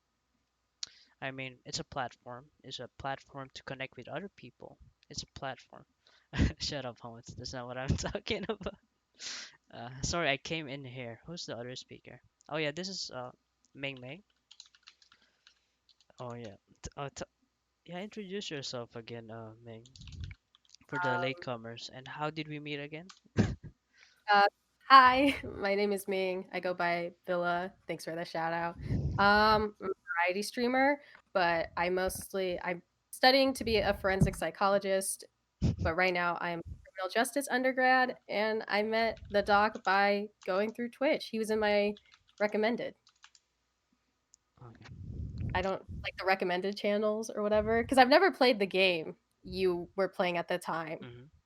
Okay. You were in the recommendations. Yeah, tell me why, right? Ain't nothing but a heartache. Yeah, tomorrow we're gonna be continuing that game. So tune in, guys. It's a new game by what do you call this? Don't Nod, I think the company. Hello, Mika. What's up? How are you doing? Hello, Yori. What's sleep, Mika? Yeah, what's sleep? Pareho kami ni Mika. Me and Miyokito were alike in a way that we sacrifice sleep to play games or to work. I think sleep is extremely But important. wait, I think she sleeps a lot too. So never mind that then. Yeah, so we're doing a podcast right now on mental health. We're covering right now the topic. The current topic is Twitch as an escape from reality and the pros and cons of Twitch. So yeah, in the advantages of using Twitch, it's a good way to connect to other people. It's a very good platform because you meet a lot of different kind of people that you share the same interest with, right? And I met my stream team over here, my NZFW fam represent. Then I have a lot of uh, viewers from different parts of the world. So yeah, it's an honor to be part of this community, this Twitch community. thank you guys for tuning in today. And I know you guys are interested in this topic, and I know that not a lot of people have addressed this kind of topic before. Mental health is a serious issue. Okay, I'll be shares mental. Okay, all right. How can we help you more? We can talk about it. But yeah, is it okay if we proceed with the current topic in hand, Holmes? Alright, as if sige, Doc G muna ako. Bili muna ako ng foods and other things. Nate ko. Alright, sure, sure. I don't sleep, I hibernate. Okay, Mika. Okay, sige. Alright, for those issues and those questions, we can talk about it after this one. Okay, so Twitch. Hmm. Yeah, yeah, you have to find the right balance between the fantasy world. Is Twitch a fantasy world though? I wouldn't say so. I mean, it's still in the virtual world. How calming and informative the stream is? Is it our tone of voice? Thank you. I know I I speak feel very like I'm calm. not a very calm person, so Me, I'm a thank very you. calm person, but I can be hyped up too, like in my game streams. But yeah, Twitch, Twitch. A lot of people spend so much time on Twitch. I mean, I do spend time on Twitch. Spend a lot of time streaming. I spend a lot of time talking to people, like hanging out with other people's stream. I think it's amazing. I think that's one of the most wholesome experience. Like in this pandemic, like because I meet a lot of beautiful people. You chat, you're all beautiful. Remember that. And your self-worth is not equivalent to who you know on Twitch, to the number of viewers that you have, to the number of followers that you have, to the number of subscribers you have. It doesn't matter. All right. It doesn't matter. Okay. Mika said, "This is where me, Tim, Carlo, Nico met and how our friendship started, became solid, and now we're inseparable." Yeah. And you guys call It's each been other such a nice thing Yeah, for me. that's so wholesome, Mika. I invited Tim to actually participate in this podcast, pero ginost niya ako. Uh, yeah, so that I think that's very wholesome. I mean, I met my NZFW fam, my work yun. Yeah, he has to sleep, right? It's 10 a.m. Exactly. Yeah, he told me about it. I was just kidding. But yeah, I love how you guys interact with one another. It seems like you guys are really best friends. So yeah, we're gonna get to that topic about the relationships formed in Twitch. But yeah, we have to find the right balance. If you're spending too much time and not working, I think you should wake yourself up. I think you need that wake up call, like right now. If you're spending too much time to gather viewers or working, or you think that having no sub or being not being affiliate, not being partnered is affecting you, that's that's really not healthy anymore. Because you have to be positive about things like in your day-to-day basis. Yeah, affiliate partnership is just a bonus, yep. But yeah, affiliate right now, like people are trying to get affiliate when they're small, when they're new. Having a community is what it's about. And I'm glad you guys are part of this community or you guys are here right now. It's very wholesome right now. Sakit pa. Chat kakto. Choda-san. Okay, okay, dude. I'm gonna ban you. Alright. Being able to build a community in Twitch and see how it becomes successful in a way that you did not even imagine or expect is wholesome. Yeah. But yeah, don't forget the relationships that you form and on Twitch is good. But don't forget about your real life friends, guys. The people who actually care about you. Don't try to uh, brush them out.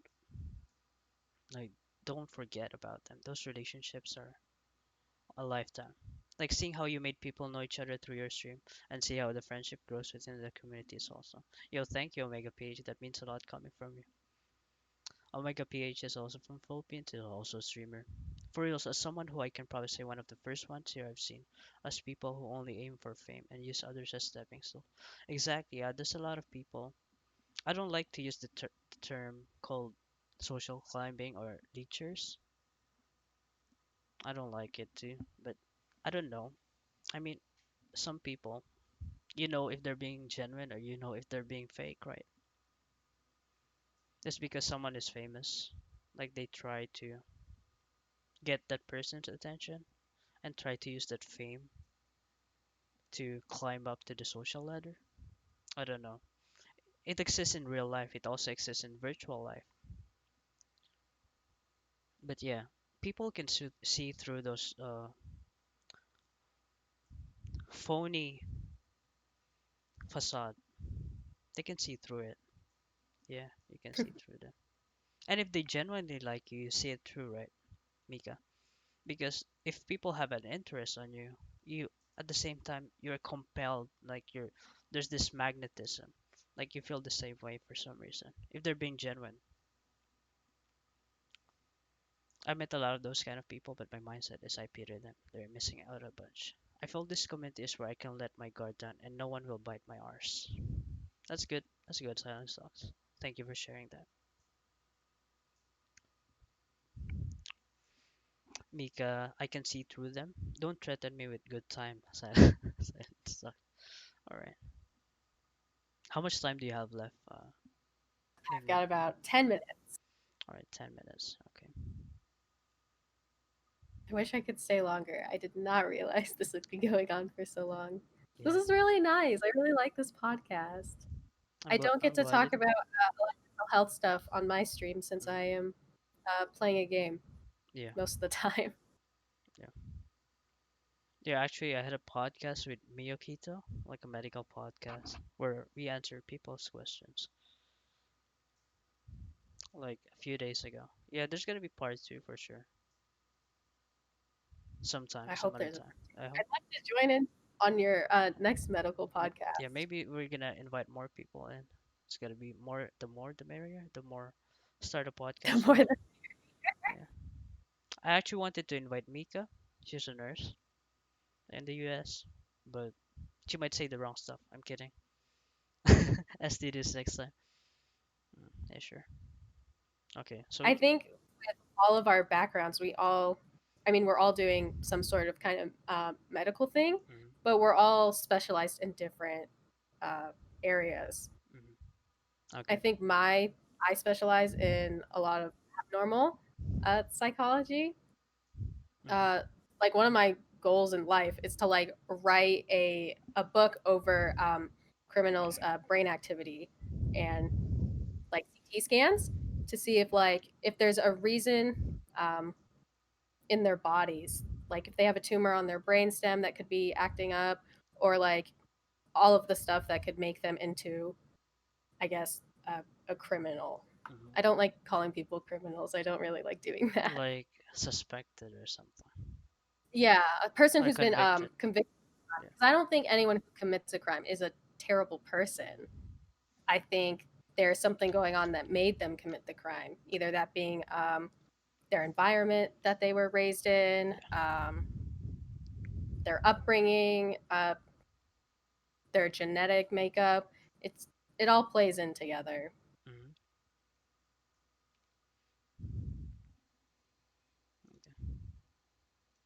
I mean, I was Do interested criminals? in that too. Do you watch a lot of CSI, Meg? I don't. You don't? Oh my God, you're I've missing never. out. Oh my God. I mean, if you're into those kind of stuff, you should just start watching them. I have watched Mindhunter. I have watched Oh yeah, Mindhunter. That Mindhunter was is pretty. really good. Do criminals or bad person feel remorse? Yes, I most of them do. I think so. Um, I think we were talking. I think was it yesterday in your stream you were talking about sociopaths. Yeah, psychopath, Uh, sociopath. There's a difference. in psychology, you can't really diagnose someone as a sociopath, and we say sociopath is someone who doesn't really feel emotions. They don't like feel remorse or guilt.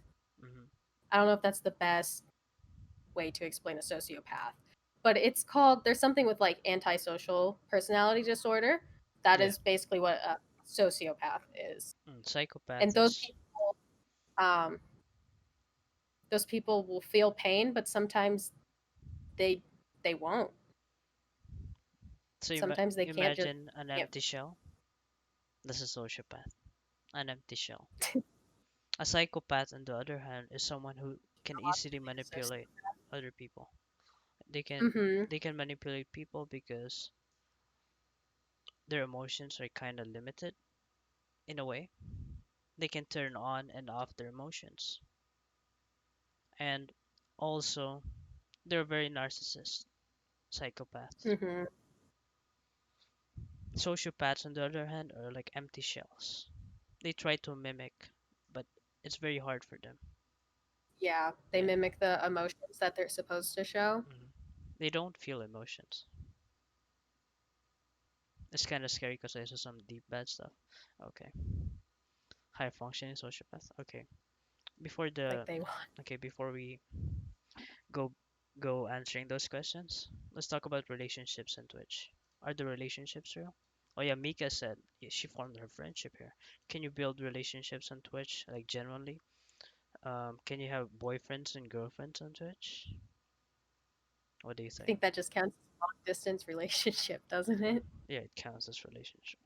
Romantic Boyfriend and twin. relationships. Boyfriend. Romantic relationship. High functioning My sociopaths. We're gonna get here. political. Oh yeah, we're gonna get political. But I think We could yeah, go. No. I think as long as the what do you call this? If you have relationships inside of Twitch, right? I mean, if it remains in Twitch, I think it's a no-no. It's like gonna be a reality show. But for example, you bring those relationship outside of Twitch, like in real life, or you talk outside the platform. I think it's fine. You know? Oh, before I go, I want to answer this question. Yeah, I'm sure. confused. What is the difference between sociopath and a psychopath? Sociopaths don't feel um, remorse. That's like the best way.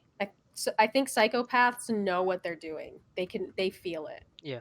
I think they can feel some remorse. Hmm. Sociopaths are just like They don't they feel don't. anything at all.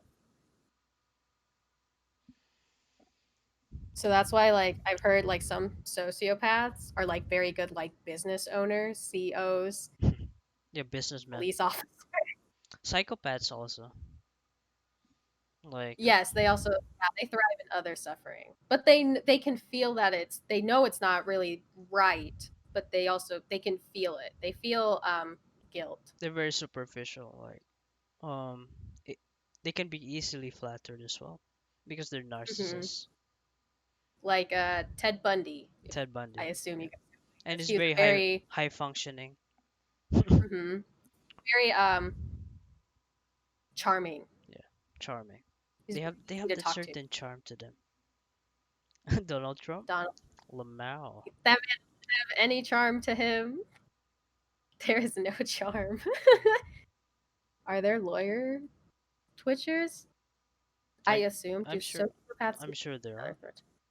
Another threaten their loved ones? I don't know. That's a very good question. It's since they are not feeling things. Um, I don't know if they would. Which one? Do sociopaths get threatened when another threaten their loved ones? They don't feel emotions, but they know what the threat is. Mm, They can rationalize what the threat is. They don't see their loved ones as their loved ones, though. mm-hmm. They're like, I don't know, cats. I don't like cats, though. I'm biased. I love dogs. It's probably not genuine. They're all about self-preservation, exactly. There you go. Sociopath don't feel remorse. Remorse is justified depends on how you see things. They can negotiate you into buying their house. No, they can negotiate you to kill someone for them, Mm-hmm. for their benefit. Very persuasive. They're very persuasive. They can make you do things that you don't want Mm-hmm. because they're just so Are charming. sociopaths are plain dangerous? No, yeah, Uh, both sociopaths. No, it depends. Not all yeah, sociopaths are killers, but don't they have a really go tendency. out and kill people. Yeah. Um, not all of them will. So I wouldn't say they're all like, I guess, a danger to society per se. That they're dangerous if you go near them, they're gonna, end you. It's more of the emotional abuse or the emotional strain that they can give you. Hmm. They're very good at manipulating how you should think. Yeah. They're gonna turn the tables around, make you think, make you look like the bad guy. Like in Among Us, I think they'd be very good at it. Among Us. OBTW. How Please does don't one become a self-diagnose. sociopath? You're born a You're born that sociopath. way. You were born that way. Yeah. Um, You gotta go. I have to go, but I have to say one more thing. I think you're gonna talk about self-diagnosis. Yeah. And I'm also There. gonna answer questions in chat. Okay. Alright. Uh, did say please don't self-diagnose. Okay. I will say don't do Yeah, that. don't self-diagnose. And here, if you guys wanna follow, give her some love. This is Billa Ming Ming. Go check her out. Give her a follow. She's very nice, and she's always in my chat, like which I appreciate. And yeah, thanks for the Streaming talk. went up. Yeah, thanks for the talk, Ming Ming. I'll be answering, you guys whatever questions you have, mental health or something related. All right. So yeah, thank you so much for joining me today. I really appreciate it. It's been a great talk. Thank you for having me. Yeah, sure. Bye, guys. Bye, guys. For her. Bye. All right. All right. That was a good talk. With Ming Ming. Say less. Say less. Give her a follow. All right. Wait, let me just fix this one. Okay. Now you're gonna see most of my face now. GG. Hold up. Yeah. So I'll be answering your questions, guys. If you have any questions regarding mental health, like, there. Hold up. I need to use the restroom real quick. Let's play some music first. I think that I'll be alright as long as I'm in with you. Cruising in a whip, bands dance on the wanderlust lips, got stamps on the passport. Act like I you need to know use the me, I restroom don't real think quick. that you do. I think BRB. that I'll be alright as long as I'm in with you. LA palm trees blurry in the midnight. I just hit the switch and dropped the top. I'm feeling real right. Probably hit the city engine bouncing off the windows. Switch the gears and hit it. I don't care where we go now. I just hit the gas, now we're sliding on the freeway. Don't know how to act in the Lambo, it's the speedway. I feel like a rebel, hit the paddle, press the pedal. You the angel, I'm the devil. Now we're all alone now. I got time, if you got time. I got one more night before my flight, so let's make this count. We'll shut this down, I'll come right back through if you're all in now. Cruising in a whip, bands dance on the dashboard. Wanderlust lips, got stamps on the passport. Act like you know me, I don't think that you do. I think that I'll be alright as long as I'm in with you. Cruising in a whip, bands dance on the dashboard. Wanderlust lips, got stamps on the passport. Act like you know me, I don't think that you do. I think that I'll be alright as long as I'm in with you. Baby, can you call me back Okay, now? guys, I'm Can you back. give me some time? What's up? How's everyone doing? Okay, so that was a great talk with Ming Ming or Billa. So yeah, I'm gonna be answering questions regarding mental health. So you were asking something by tattoo. Alright, sure.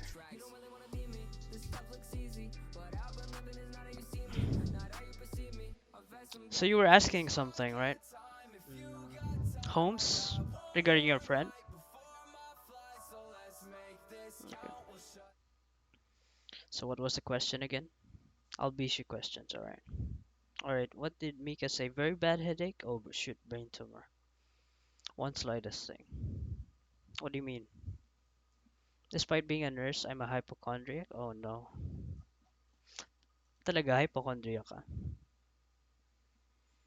Alright. So, any questions, guys? Yes, sir. Grabe. Grabe naman yan. Where do you think that being hypochondriac derived from, Mika? Let's find the root source of that. Silent Stock has questions. Okay. So yeah, I'll be taking questions from now on. Let's play a song. It's called With You by I Am Jekyll. Good morning, Amethyx. How are you? Hypo means water and chondriac means hydrogen. No. Being hypochondriac is like doubting yourself, like being paranoid about some your symptoms that you think that you might have a certain disease or something. I think that's my favorite description. Really? Paranoid ako. No, it doesn't always mean hypo means low levels. But in medical terms, yeah. Hyperchondriac then. Yeah, hyperchondriac. It's hyperchondriac then. I think she meant hyperchondria, not hypochondriac. Right? Is it hypochondriac? Naguluhan na ako. Damn it.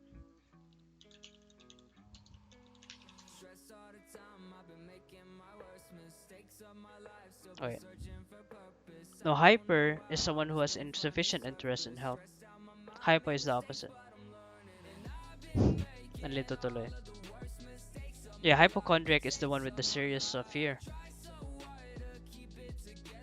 Yeah,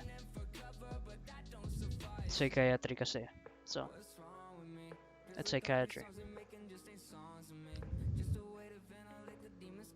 Okay. Mitochondria. Craigasm.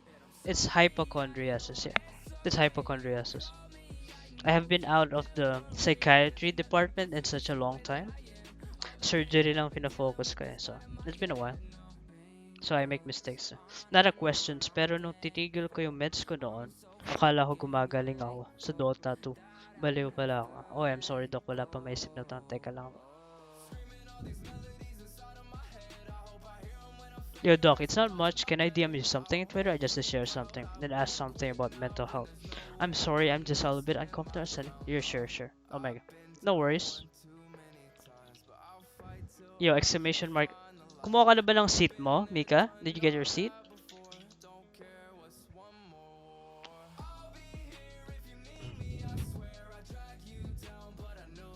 Yeah, feel free to message me, Omega. I'll respond to you later. Is that okay? Surgery was fine. Okay lang. Hey Ali, what's up? Welcome. Find your seats. 51. Okay, make sure you get your popcorn or your chips. And also salt. That's for Senpai Choda-san.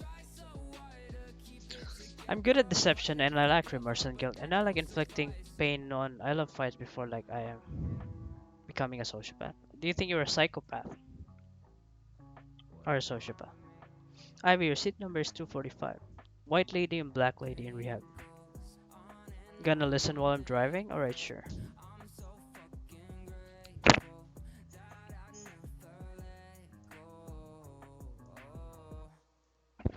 I'm crazy for wanting to shoot people with a paintball gun. What about you, Mika? How's work, Mika? I like pain. I like pain too. I like inflicting pain in game, in game, in game. TOS, in game lang, in game.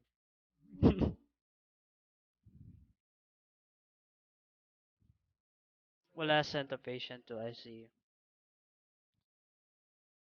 Boring lang. 4 hours ako nasa kwarto niya. Kamusta naman? How was it? It was boring? Uncontrolled epistaxis? Oh no. Not like this.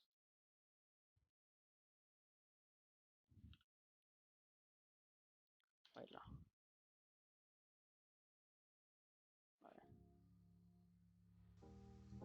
You guys know this song, right? It's the suicide hotline. Grabe yung dugo, parang isang timba na I see. That's a lot of blood. My gosh, I'm turning into a psychopath. Jesus, but I'm not violent after many counseling. Are you gonna keep streaming podcasts and how long? Are you gonna make Skedba? Yeah, I'll be doing it once a week, Jincore. Every Thursday. Thursday, Philippines. Every Thursday, Philippines, I will be holding a podcast. I'm gonna invite another guest next week. Mika, would you like to participate in the next podcast?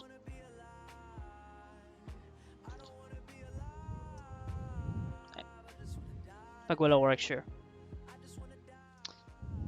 Mga gantong oras, like 2 hours before.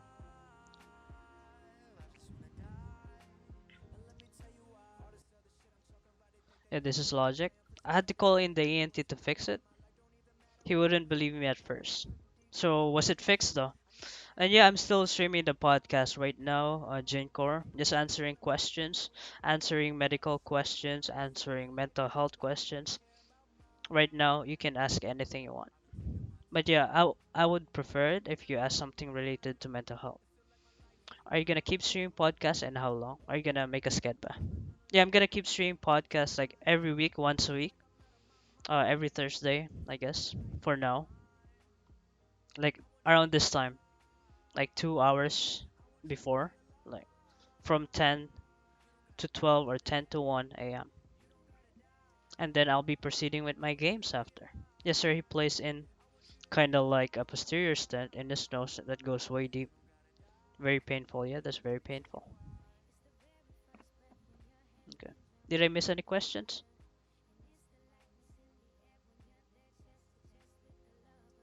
Podcasts are amazing. Yeah. Thank you so much for participating, Ming Ming. I didn't expect that to turn out really well.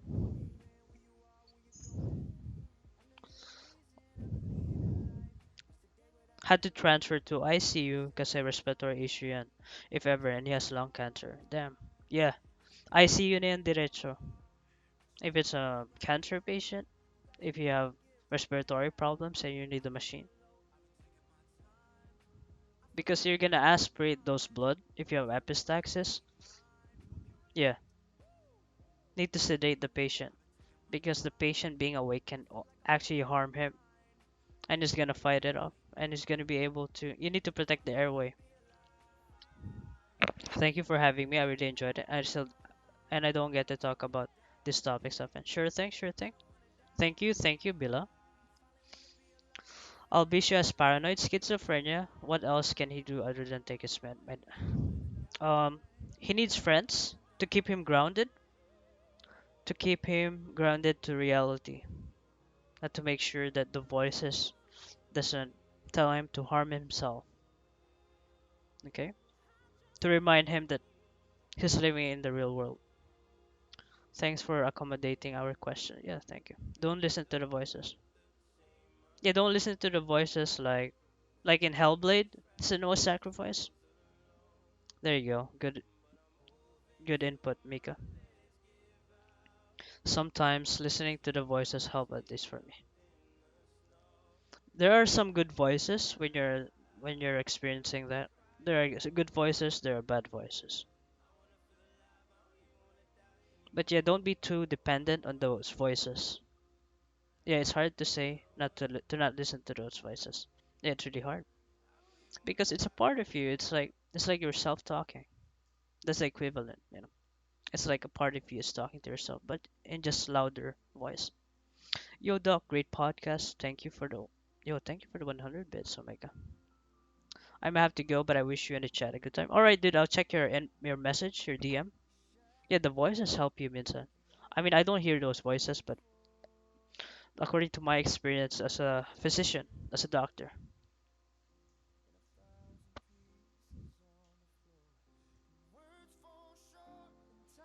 Yeah, you have a question? Yeah, yeah. He needs to see a doctor, Holmes. If it's severe, we don't know how severe it is. I have a psychiatrist. I have monthly injection. Oh, that's cool. Psych is my least favorite specialty. Yeah, the thing. Uh, believe it or not, guys, I don't like psychiatry that much, but because I prefer working with my hands in surgery. But I respect it as a specialty and I respect mental health. It's still a really awesome specialty, but it's just not for me because I did a lot of reading on psychology back then, and I did have training in psychology. But it takes a lot of people. It takes a particular person to get into psychiatry, because the problem with taking psychiatry as a specialty is you can actually what do you call this? I forgot the term where you actually identify the patient or mirror them. So you're susceptible to experiencing those emotions. Like, you might think that you're crazy or you have mental problems because of facing too many patients like that. Yeah, Mika, you have to be immersive because you have to involve yourself to the patient experience. You have to be in their shoes, yeah, exactly. Yo, what's your question, Sacho? May ubo ako din sipipon ako the whole day. What do I have? Okay. Do you have fever? Psychologist is just 4 years or psychology is 4 years. Depends on what kind of psychology. 3 to 4 years. I think about to have one. Take paracetamol, Sacho. Take paracetamol right now. Yo, Queen Reggie, thank you for the follow. Welcome, welcome. Especially paranoid schizophrenics and manic bipolars on me. Yeah, because manic bipolars have a tendency to be really hyper and can actually hurt people. I almost got hurt. Did you have a psych rotation, Mika? Yes. Did you hate it?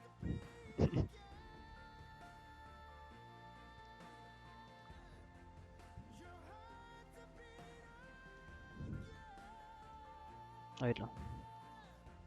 Alright.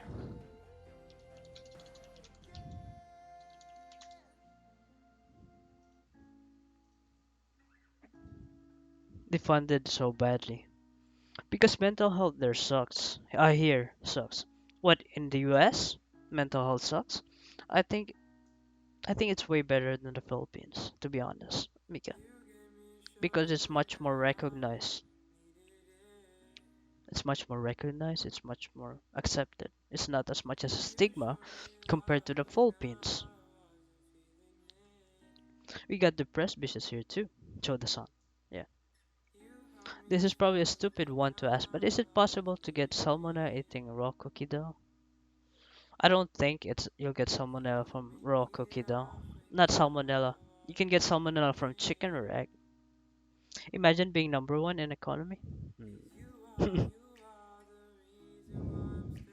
Imagine not recognizing mental problems or mental health as something that's actually a major problem in the Philippines. Like imagine like all the politicians actually have mental problems, narcissists, and they're just feeding off that, and they're just shaming each other off that. They're just everyone's shaming each other for having mental issues. So many homeless here too. Okay. Okay, I need to head into work. Have a great rest of the stream. Thank you, Billa. Hope you can drop by later after work. How long are you working for? Mostly with psych issues.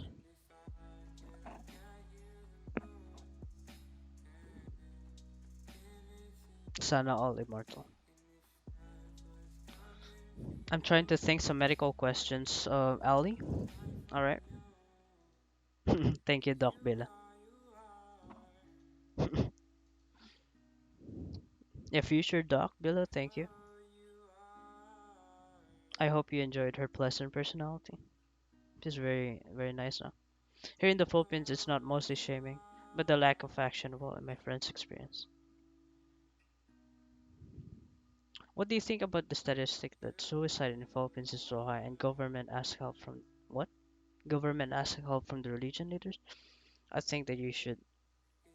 I don't think that religion leaders has a thing to say regarding that because of macho mentality, bro. Here in the Philippines, it's not mostly shame but the lack of action. Yeah, you have to man up as a child. That's the mentality.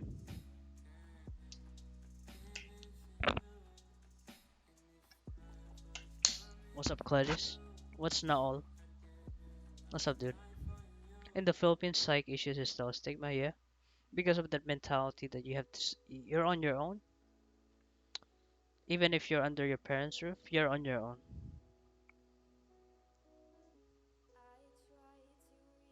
I haven't heard of that statistic because I don't read the news in the Philippines. I'm always in the hospital or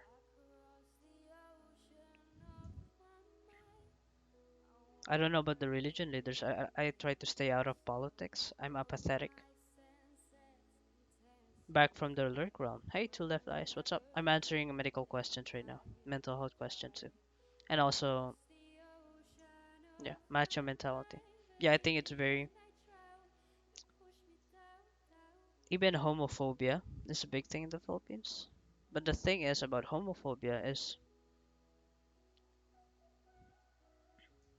yeah, deal with it. Yeah. There's a lot of homophobic people because of religion. Do you know how mag-shoot pa kami ng music video? Or sure. Because of that masculine mentality. Like you have to man up. But at the same time, like, yo, Ira, thank you for the follow. What's up? Welcome. Doc is like, I only know guapo mentality. To get spiritual help is okay, but individuals who prefer secular. Yo, thank you for the subs, Silver Spades. What's up? Were you tuning in kanina? Silver Spades? Thank you for the sub, I appreciate it. Go check her out, guys. She's also a streamer. Because you know, self-righteousness religion is so perverse in the PH.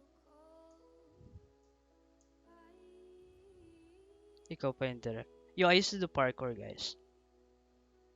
Oh yeah, Sacho, all you have to do is hydrate. Because you don't know what it is yet. Give it a few days. If you get fever, you have a high fever.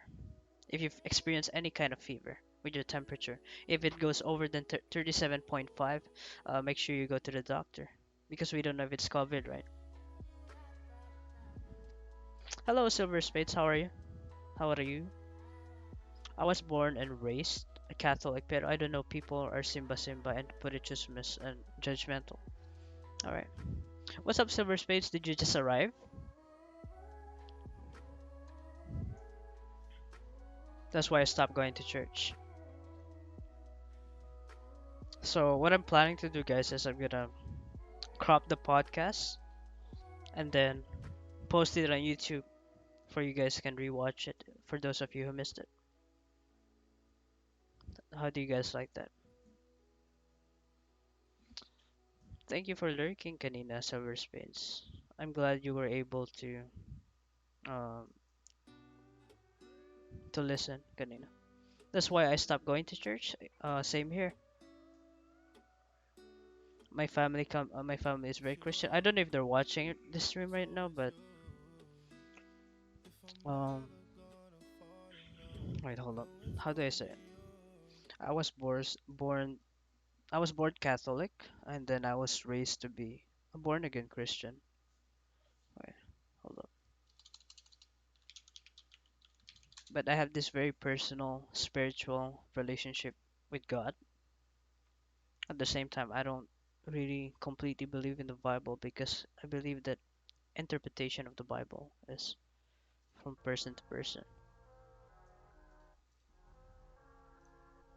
It's man-made. Yeah. But yeah, I don't want to get into religious conflict here, religious talk. Yeah, people can easily manipulate it. But yeah, I like to stay open-minded when it comes to religion.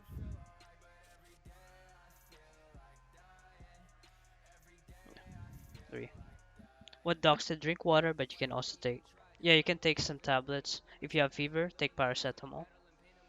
If you feel like you're dehydrated or you have a headache, drink some more water. I just stay open-minded. Same here.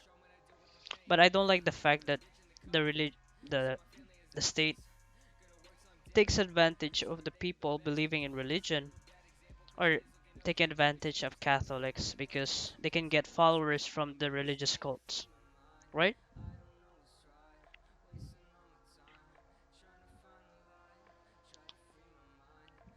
That drinks a lot of water, dude. Such a Lamao because of lack of education, yeah, and because the unfortunate people completely rely on faith with God, on the religious teachings. Because the rich exploit the poor, exactly.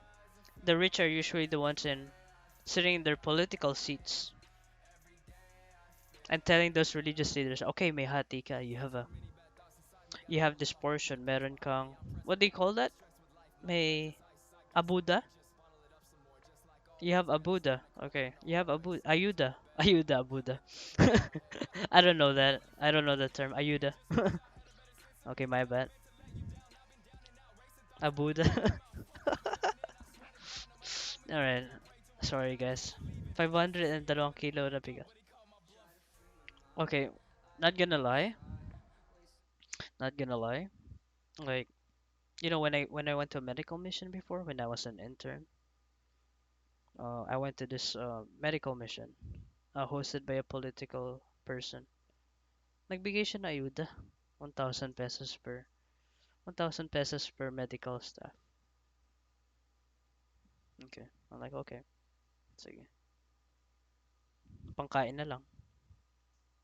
But yeah. This is the first I've ever experienced that. 1K. I was an intern. I was an intern. I'm not gonna name who it was, but pero I didn't expect it. Sabi ko, parang nagsweldo lang. Sweldo lang. Kala ko medical mission. Sabi ko, wow, okay. Sige. At least makakain na ako. Wala akong dalang wallet nun eh. Kasi libre daw yung pagkain. Pang samgyup. Hmm. Nagastos ko na siguro yan. Wala, 1K lang yan. Gastos ko na yan. So yeah, there's a lot of conflicts in the Philippines. Pero teka, paano naging political talk to? Let's go back to our topic, guys. So yeah, drug intervention. Sacho, make sure you do hydrate yourself. Try to take care of yourself. Exercise if you can. Um, go under the sunlight for 15 minutes. Get exposure, dude. Because some people pass out with the mask and so. Sana all lang 1K, grabe. 7 a.m. sunlight. Yeah, 7 a.m., 8 a.m. sunlight is the best. My favorite. My cousin owns a romantic baboy. Pag okay na lahat. Samgyup tayo. Yo, Spades, kamusta ka na? Don't worry, I'll get back to you, Spades, okay? I'll PM you. I hope na-cover namin yung part of the topic that you're interested in. 4 p.m. Cancer. Basta libre ni Mars, Mr. Boy. But yeah, I'ma drink a lot of water. Yes, Sacho, water helps a lot. 4 p.m. is Cancer. Yeah, the UV rays, UV, ultraviolet A, ultraviolet B. They're gonna have a lot of effect on your skin. Water talaga. Mhm. So yeah, guys, if you enjoy the podcast, just saying, we're not ending yet, but if you enjoy the podcast, make sure you follow Twitter to get updates or join Discord. They can deliver Mr. Turtle. Socials. Ayan oh. You see this symbol over here? This one? Ito? This floating one? This is my Twitter. Do you remember the DVD, guys? Di ba ganito yan? Screensaver. It was a good podcast. Yeah, thank you. I'm glad you guys enjoyed. I hope we have helped some of you guys. Doc sa corner bounce. Okay. Okay na, sorry na. Yeah, tomorrow I will be playing more Tell Me Why Ain't Nothing But a Heartache. Around the same time. 10 p.m. Philippines time or 10 a.m. EST. Don't be like Hugh Jackman who had recurring skin cancer. Yeah, he had basal cell carcinoma.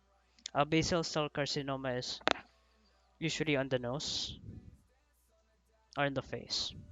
It's a skin cancer, type of skin cancer. You can get that from sunlight because if you don't wear sunblock, you're susceptible to that.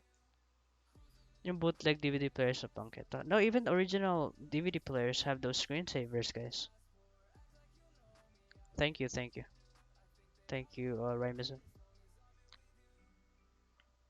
Diba? What would you guys like us to cover next in the next podcast? Do you have any suggestions? I'll take that into consideration. Speaking of dim, I'm supposed to dim you, but I forgot what I was supposed to dim. Yeah, you told me something. I think it's your dog pictures. I'm sure. I'm not sure. Dog pictures.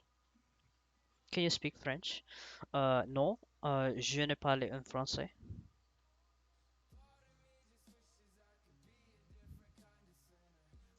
Where's Sky?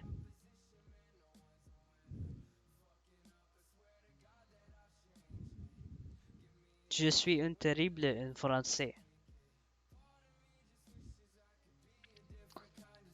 Je parle petit, peu un petit, petit un peu. Yeah. Comment ça va, Jenko? Omelette de fromage is all I know. Oh yeah, so there's my Twitter, guys. You can follow me so I can do announcement next week. Next podcast, we'll do it once a week. Parfait. Perfect. Incroyable. Miyokito. Miyokito est belle. Très belle. Je m'appelle Mik.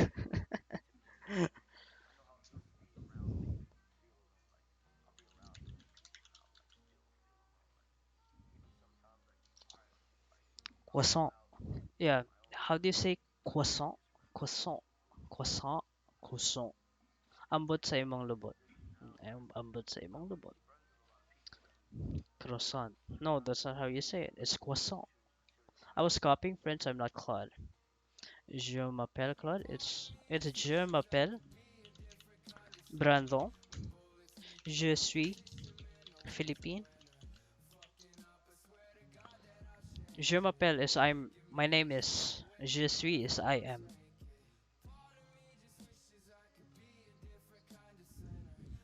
And how do you say you are beautiful?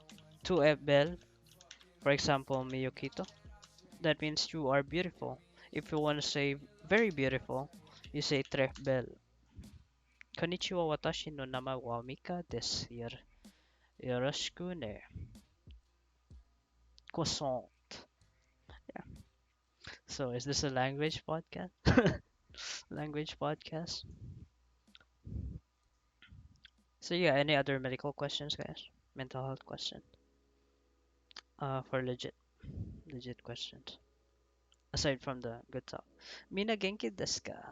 What is that? I know you're half Japanese, Miyuki-san, but if you're Japanese, you're supposed to know French too, right? It works like that. I think the French and the Japanese have a very good, what do you call this, a relationship. How is it, everyone? Yeah, customized talaga pag patient counseling per patient idea. Why do you think mental illness is more common now compared to previous generation? Because there's so many things that we have access to. Kim Taeyong. Hey, Kim Taeyong, what's up? Yo, you've been following me since 2015. Oh my god. Okay. Damn, we have an OG over here. I think my first follower is Kim Taeyong. Say what's up. Why do you think mental illness is more common now compared to previous generations? Because there's so many things available to us, Kim. Because we have internet, we have access to technology that wasn't present in the past. So there's a lot of pressure in this generation than the previous generation because we have to transition from the old school mentality that we were brought up to the new generation that we're actually learning on. There's a learning curve and there's a huge boom in population and there's a lot of more there are a lot more things to think about and our lifestyle is transition. But yeah, thank you for dropping by, Kim. I didn't expect you to drop by. What's up, Kim? This is my first follower from 2015. I don't even know if I was streaming back then. I think I streamed Dark Souls or something.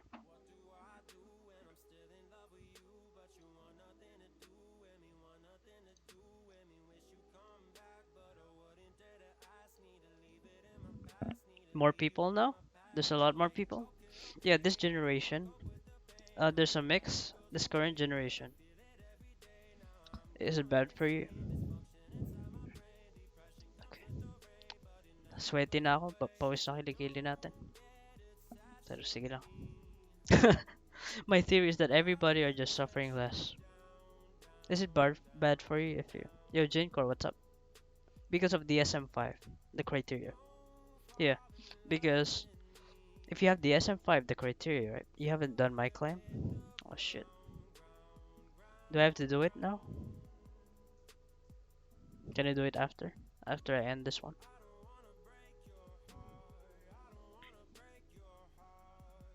I'll do it later, before the game. Hey Alred, what's up? Up to you. So yeah, I think that there's a lot of mental illness now because there's a lot of awareness now. Like back then, there's no such thing as depression. There's no such thing as anxiety. There are no categories. There are no criterias. So right now, it's just more prevalent. But people actually have those mental illness back then. That's what I think. That's my observation. That's what I've learned throughout medical school.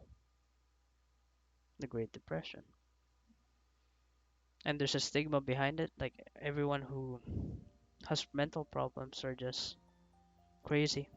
The stigma that there's a Philippine, there's an Asian stigma like that. Lately I feel so alone. Don't even know why I have a phone. Nobody hits me up and I'm stuck. Never had someone that I could call my own. So yeah, I hope I answered your question, Kim. I'm really surprised that you're still active on Twitch. But yeah, any more questions, guys? More people eating Tide Pods and cinnamon. You're not wrong.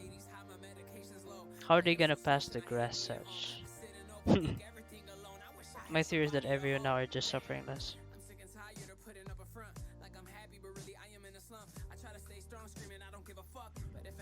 Yeah, I did.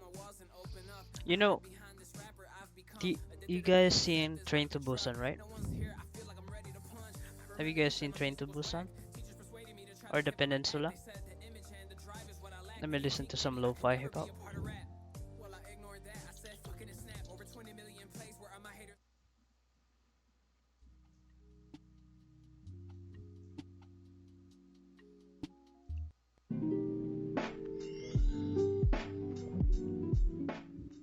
Yeah, we watched that on Discord. Okay, so I encountered a patient with high creatinine. Now, Mika is familiar with this one. If you have a patient with high creatinine, you can have encephalopathy, which can actually cause uh, like temporary brain damage. Yes, boss. I'm talking about encephalopathy, like patients who have a high crea, they can act different.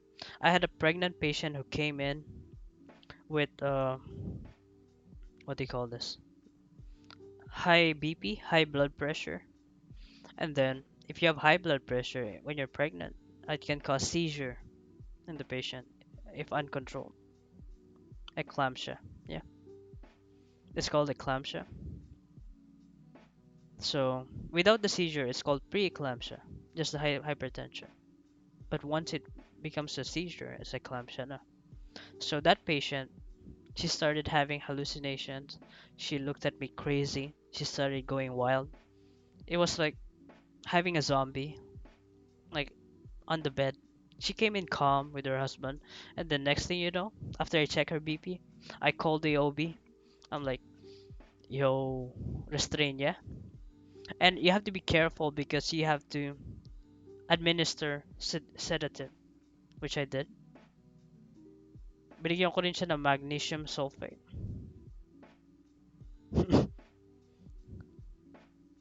Yeah, magnesium sulfate, Mika. Give that mag. Ativan, yeah. Ayun na si Mika. Pwede na sa OB.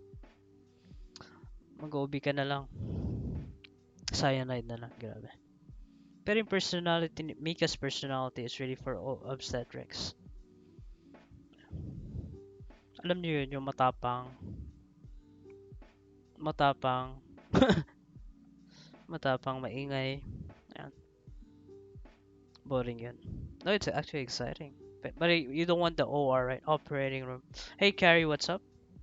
Yeah. What's up, Carrie? I'm just answering some questions right now. Abang-abang mag-dilate. Yeah. I have been chokehold for acting crazy. Naintindihan ko naman. I see, I see.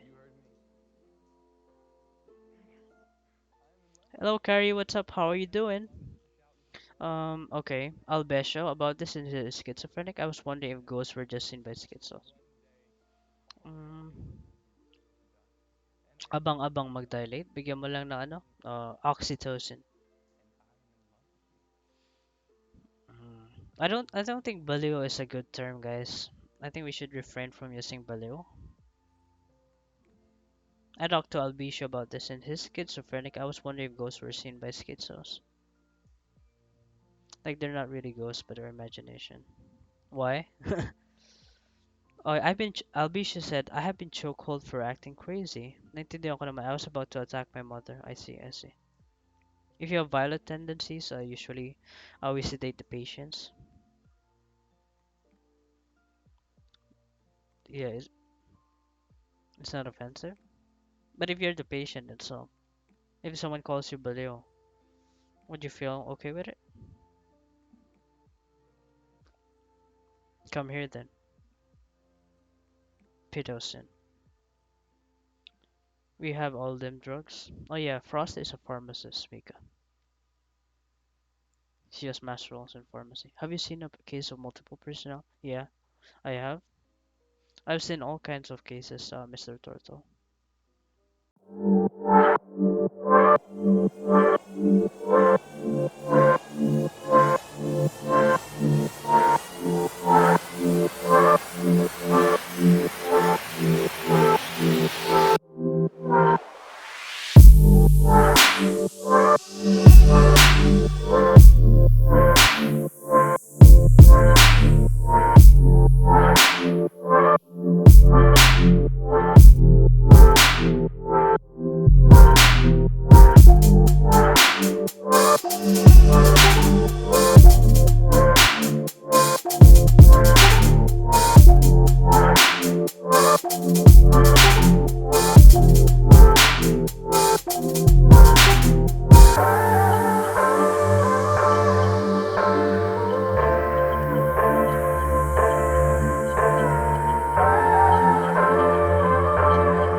But the video I saw is yeah, they took it out. They had surgery.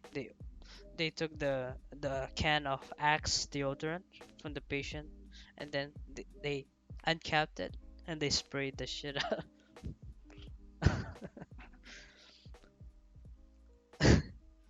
Dok, may na-encounter ka na bang obstructive sclerosis? Yung girlfriend niya nasa bedside. Yeah, I've encountered all. Miyokito, yun ang girlfriend niya nasa bedside, then eating salad while trying to take it out. Hmm. We had a patient who had dildo stuck in his ass. Okay. Rip.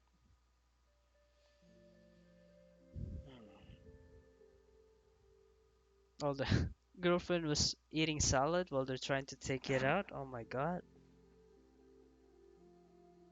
Yeah. I think she knows. I mean, she's used to it. I mean, maybe it's their fantasy. It's their thing. It's their fetish. Damn. Diba? Nag-offen ba yung lockdown like kay John Lloyd? Oh, lockdown. There's something, you call it something. Nakalimutan ko yung medical term eh. Like, Baji something. Wait, Let me check it out. Let me check. Penis cavitus. Yeah, it's called penis captivus. Penis captivus. Yeah, it happens to dogs often. So it's called penis captivus, where if the, the two parties who are having sexual intercourse or having coitus actually get stuck, like it locks in. Like it's probably the contraction of the vagina muscles. There's some anatomical differences. The contraction. So yeah, it happened to a celebrity in the Philippines. No, it's not allergic reaction.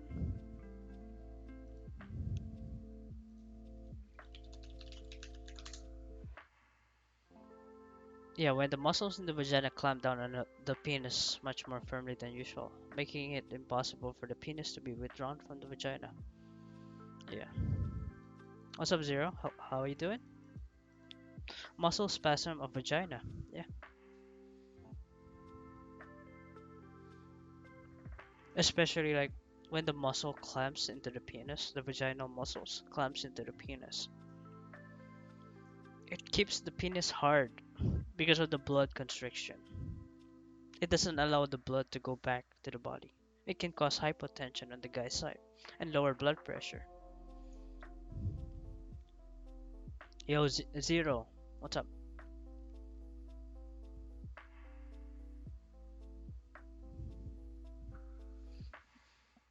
Literally just woke up. Good morning then. Good morning to you. Did too much giggles, yeah. So yeah, there was like it's an experience. I can vouch that it's true. The celebrity who had penis captivus, because I have a co-worker who witnessed that event. I mean, his senior witnessed that event. Hello, Isha Roar, what's up? How you doing? Welcome to the stream. All-nighter tayo, make some meeting mamaya eh. Yeah, all-nighter. All-nighter pa rin. My friend saw it. Hey Isha, what's up? So yeah, kamusta? Kamusta yung games? Isha. Vouch too? Oh, you can vouch? Yeah. Mika, you can vouch too for that? Sa ano yun eh, Makati Med. It happened in Makati Medical Center.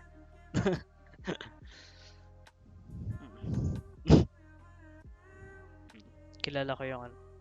Yung tao doon. No? Nawala na yung mental. Friend ko dito, nurse siya.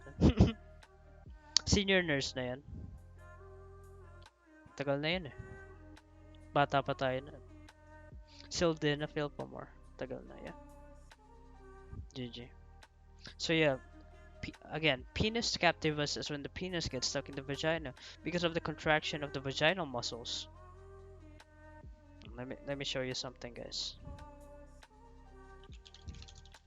Anatomy lesson. Oh my god. Anatomy lesson, chat. Pog. Okay. Imagine using what do you call this? Imagine using Wikipedia as your source. Papagalitan tayo ng mga medical teachers. Alright. Here you go.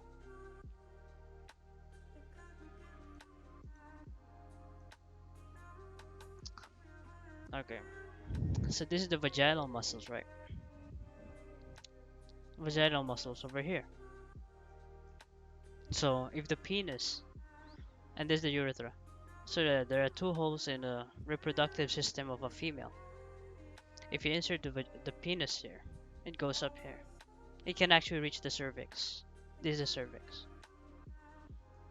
That's the uterus. Okay. So when you insert the penis here, the vaginal muscles can contract and constrict. So it's gonna close. In penis captivus, this is gonna close. In pregnancy, baby is formed over here. Okay. Then it goes out here to the cervix, to the vaginal canal. And this whole thing expands. Can you imagine? It's medical education, guys. Kick W. Yeah, you guys are so dirty. TOS. And this anus. This your favorite part, Chodasan. Pero tinatanggal daw. No, I'm just talking about the penis captivus. Alright? Grabe kayo. Penis captivus. So you want to watch a video regarding that? Penis captivus? Okay. We'll talk about how women clamp men during sex. Okay, let's watch this one. Since you guys are so interested in sex education,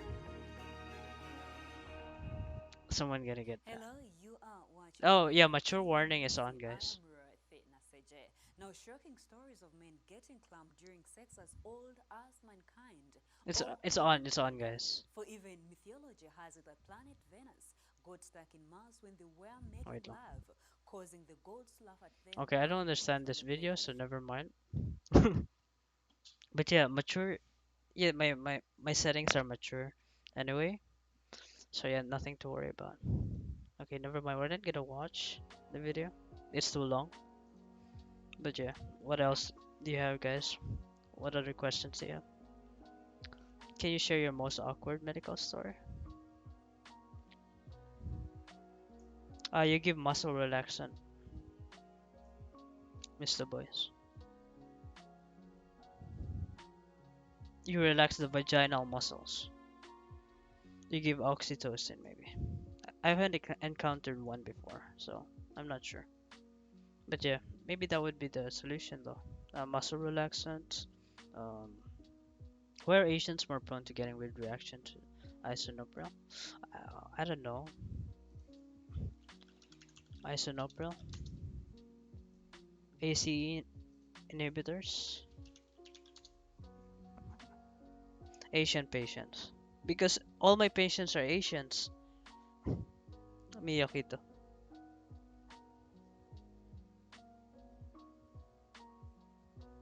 Is the reaction the genetic makeup reaction to the medicine, I guess.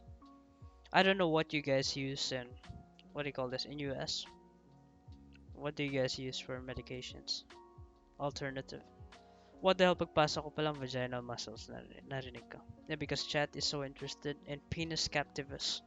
Penis captivus, which is when the penis gets stuck in the vagina, which is a real phenomenon. And yet the stream is mature only, guys, so if you're underage, you're not 18, make sure you ask for your parents' permission. Make sure you have a parent. I never go to hospitals. Then this become a sex ed podcast? No, no, no, not a sex ed podcast, but a medical talk. We can still focus on mental health. Kaya mo lumipat sa Marburg or Ebola patient. So Pinoy. Vic Vicks is all I need. It's more common in Asians. Dry cough, metoprolol. Mika, the standard for hypertension is we give them losartan, amlodipine for hypertension. For dry cough, we don't give too much drugs. We can give cough syrup, Vicks diarrhea. You put it around the anus, Joda. Look at this dude. Okay. I think so, and I like my grandpa because I have almost 8 people who rely on me. Sarap yan. Yeah, Mika, you would know, right? Look at this dude. For that cooling sensation. Oh no, it's gonna be like a burning sensation, guys. Oh yeah, by the way, fun fact, guys. We're not gonna get banned, okay? Not TS. Yeah. So, yeah, the lining of the vagina.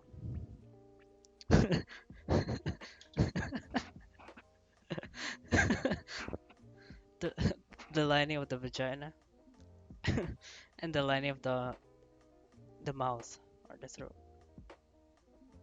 is stratified squamous. It's the same,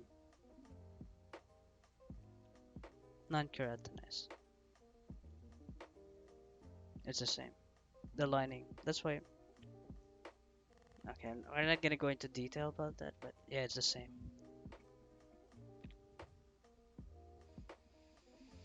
Okay, Choda-san, let's tone it down. What's the same now? Yeah. Buti may pharmacist. Okay, Frost. Breakdown of bradykinin, if I remember correctly. Okay. Was that Frost? What was that answer? Bradykinin? Buti nga may pharmacist eh. May maganda tayong nurse, may maganda tayong pharmacist, may maganda tayong moderator. Ang ganda ni Holmes eh. Oh, make sure you guys, those newcomers, welcome.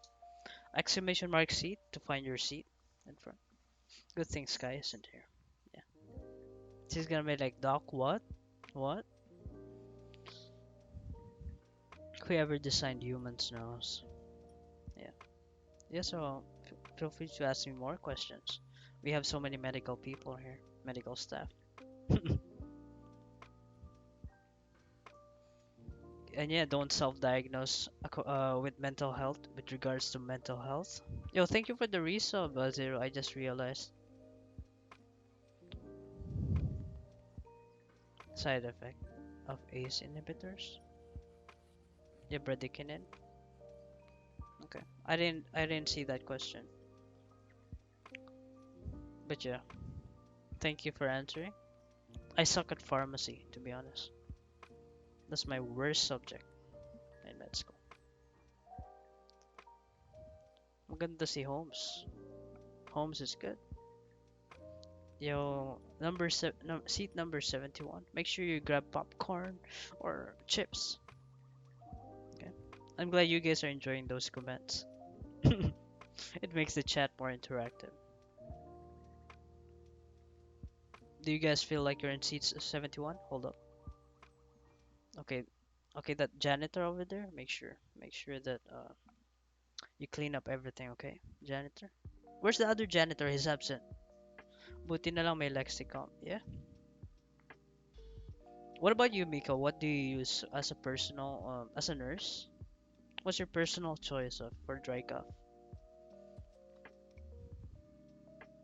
And also, do you use painkillers when you feel pain? Ako, I love pain. I love pain. You know that feel good pain, like after working out, that sore that you feel the next day, and then when you press your muscle, it feels so good. That's actually the endorphins in your body, guys. Like your brain telling you it's painful, but at the same time, pain or pleasure, there's a there's a thin line between pain and pleasure. That's why a lot of people, I just drink water if I have dry cough. That's good. I don't drink meds. Nice, nice. Yeah, hydration is the key because you might have post-nasal drip, like when you're sleeping, and then for some reason you have a cold, and then that goes your cold goes all the way down your throat.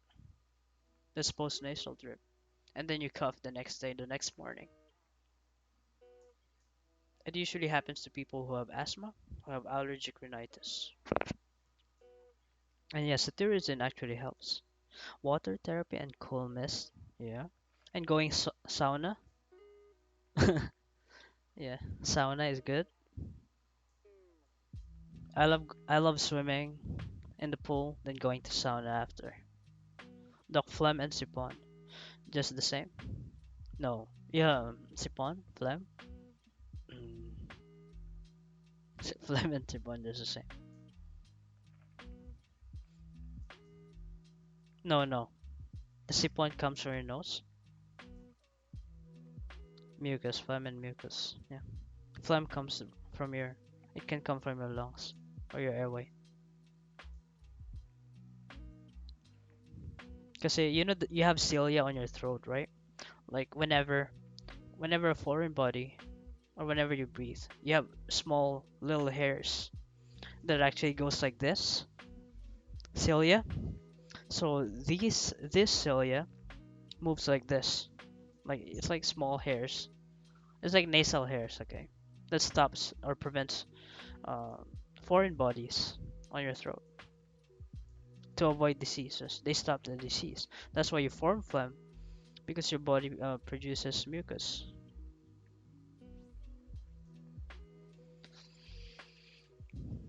Okay, the chat bullying me. Okay, this is getting out of hand, guys. Chill. But we'll have to work together. You'll have to help me. Clip it. Damn.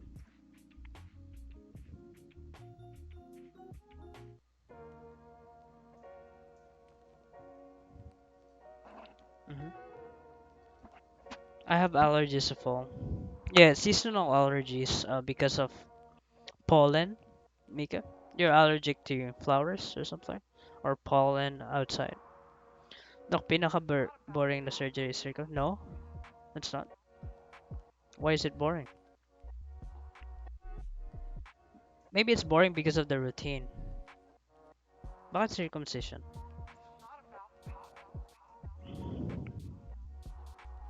Yeah, I guess it doesn't take much. It's not a challenge. It's the first surgery that anyone can learn. A nurse can learn it. Ayan, si Mika marunong yan magtuli, for sure. She knows how to circumcise. Okay. Any mental health questions?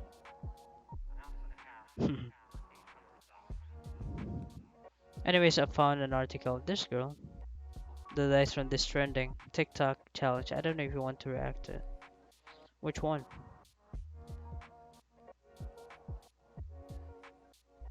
It gets super bad. Yeah. What you can take is you can take cetirizine. It's an over-the-counter drug. Cetirizine is an antihistamine. It's non-drowsy, but it can still it's marketed as non-drowsy. But for some reason, people still feel sleepy after. But it's the most. It's bad. It's good. Anong generation nga yan? Frost. What generation is citizen? Is it second generation? Doc, it's a Joker's character or realistic mental illness?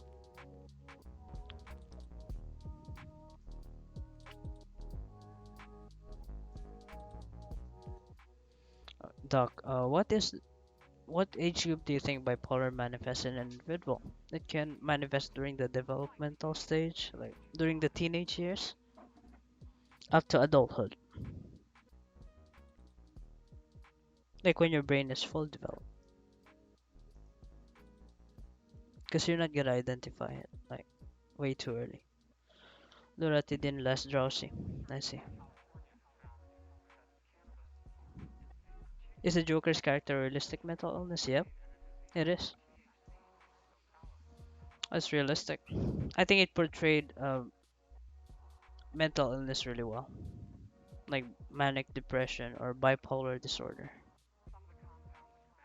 But he was just sad, Joker was just sad throughout. Different than migraines and headache. Migraine is a type of headache. There are different types of headache. There is tension headache, which happens on one side. Migraine is usually bilateral, two sides.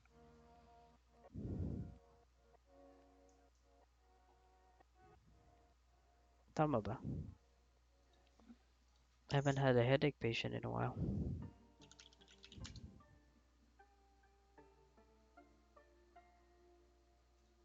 Yeah.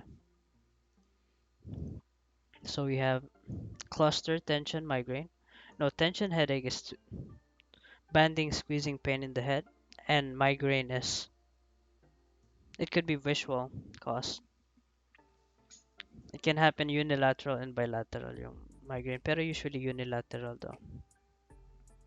But yeah, how I diagnose migraine is when a patient tells me that her vision contributes to the headache, or she feels that she's dizzy. There are visual changes. But tension headache is as if your head is being squeezed at by something. Then another type of headache is cluster headache, which is headache around the eyes, which can be a symptom of an underlying disease. like dengue. Migraine can cause migraine can be triggered by a lot of things like anxiety, lack of sleep, uh, skip meals. Yeah, I think Miki. Oh, Miki, you're so fine. I think she was having a migraine attack or migraine episode yesterday because she says that her vision is she was feeling dizzy and she was feeling like she wants to vomit and she has a headache. So I think it's migraine. Sinus headache is contributed to sinusitis, like when your sinuses are inflamed, your cheekbones or your eyebrow bones they hurt. You know what I'm saying?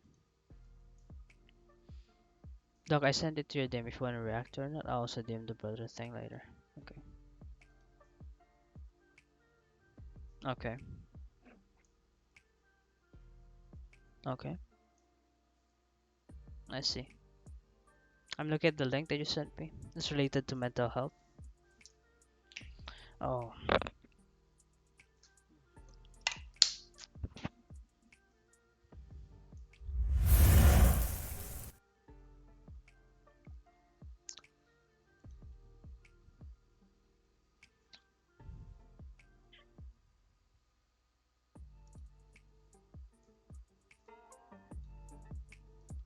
okay.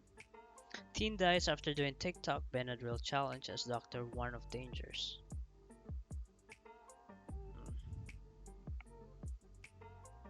A 15-year-old girl from Oklahoma has reportedly died after taking an excessive amount of anti-allergy medication.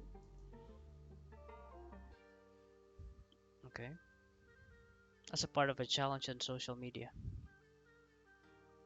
Okay. The challenge involves TikTok users. Damn. Daring each other to take large amounts of medication. I think that's not a good trend. Hay fever, however, when taken, the drug is known as diphenhydramine, can cause a wealth of unpleasant and dangerous side effects. Okay, we need Frost over here because yeah, diphenhydramine can cause drowsiness and sluggishness. But yeah, what do you say, Frost? Excessive amount of anti-allergies. There you go. Why are people doing these trends, guys? I don't understand. Yeah, Benadryl it causes seizures and sluggishness, heart problems, cardiovascular health problems for cloud. What's cloud? Am I a boomer now? I don't know what cloud. Oh my god! Imagine not knowing what cloud is. Is cloud like fame, equivalent to flame or something?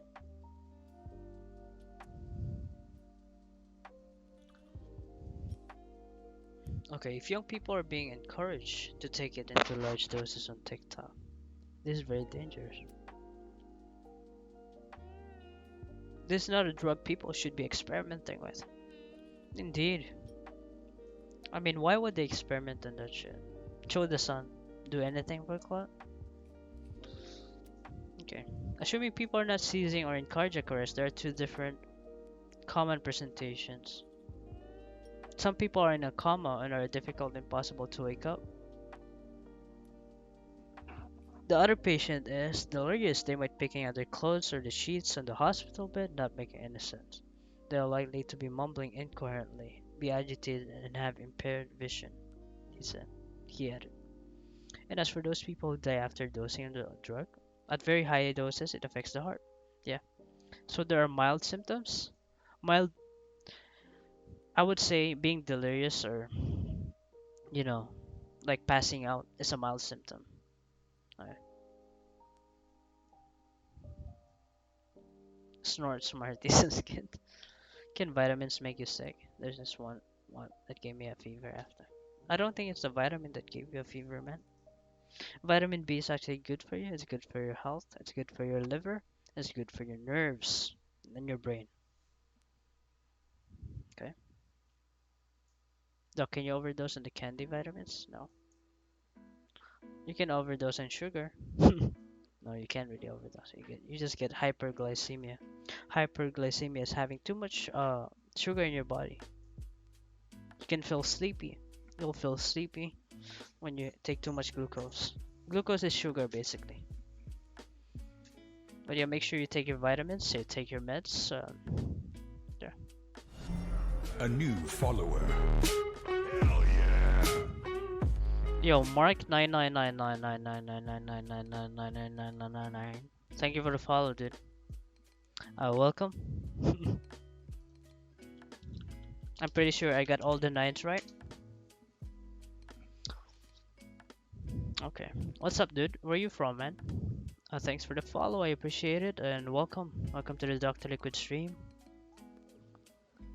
Yeah.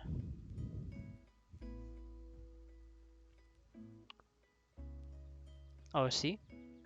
Damn, there's a lot of challenges going on in the internet. Can't even keep up.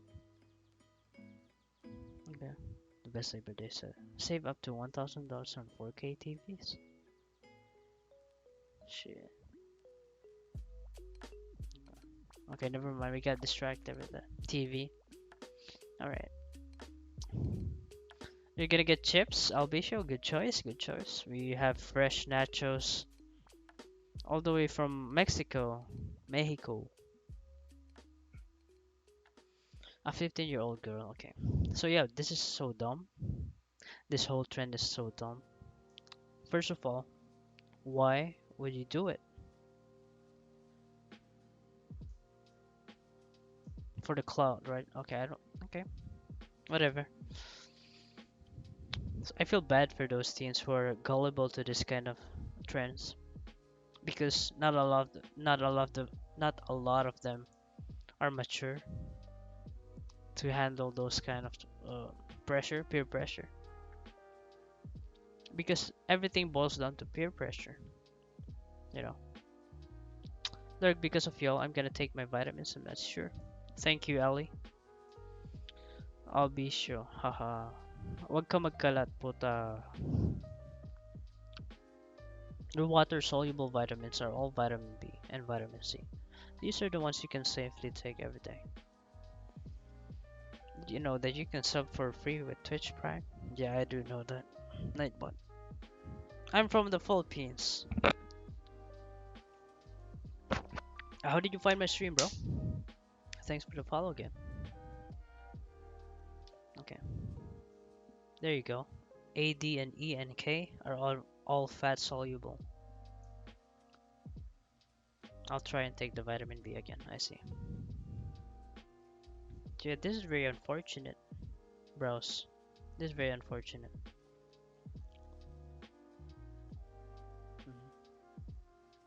There's a lot of nines. Yeah, there's a lot of nines. Hold on.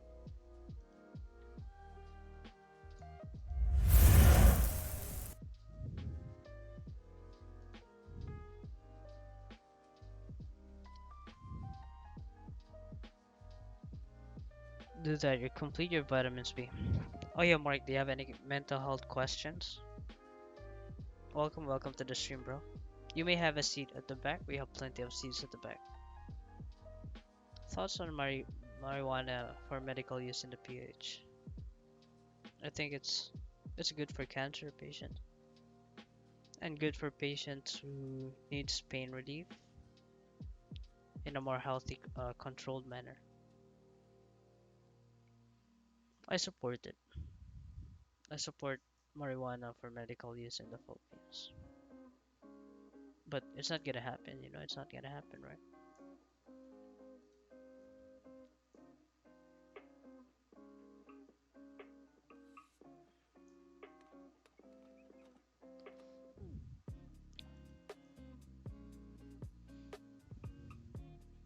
It's not gonna happen here. It's just gonna take a long time.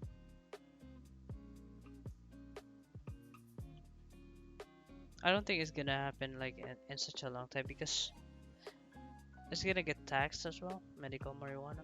It's gonna cost a lot. You know what I'm saying? It's gonna cost a lot of money to actually, what do you call it? Distribute that.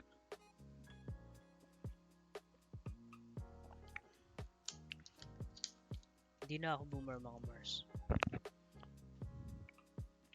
We had a source for hash oil because my friend's mom had stage 4. I see. Okay.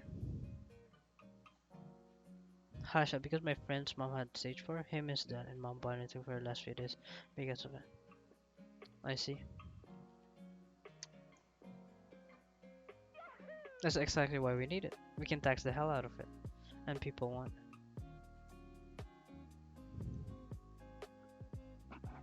Win-win. But you know where the tax is going to? Do you think it's actually properly distributed? I don't trust the system. That's it. But yeah, it would be nice to have it if it's used for medical purposes. I mean, recreation is also okay. I fully support that. I think it's better than alcohol because alcohol can actually cause. Actually, alcohol has more violent tendencies than other drugs.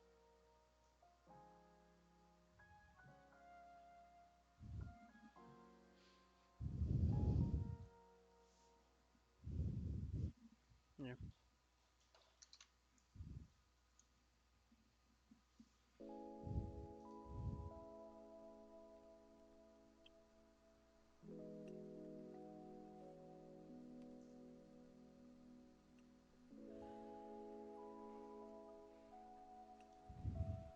Okay, you can take glutathione for your liver. Yeah, glutathione is good.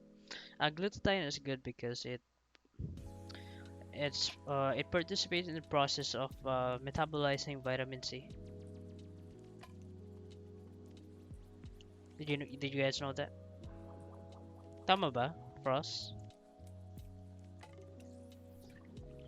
It has the same involvement, as I remember correctly. I'm asking for Frost's approval because she's a pharmacist.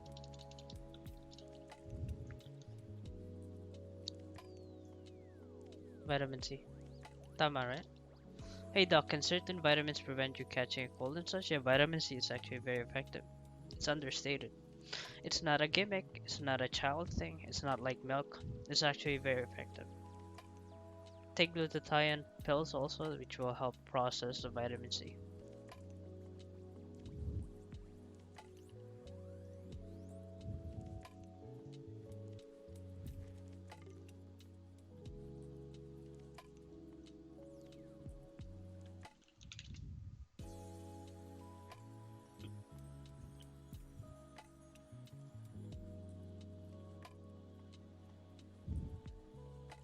Hey guys, do you want to see what Zilius look like?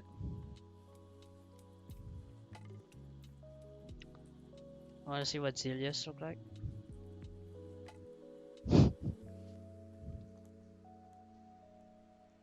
Is that is that Zilius?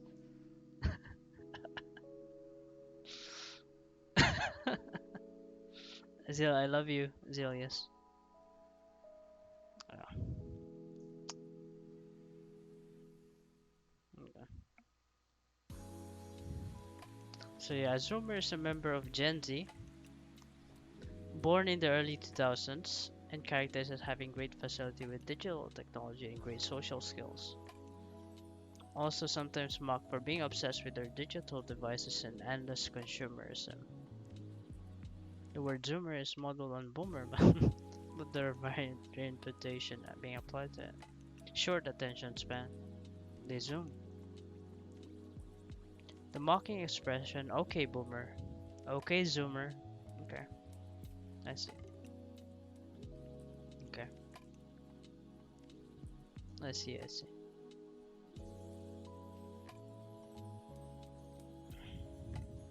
So yeah, any more other questions before we end the podcast? Like the talk, the medical talk.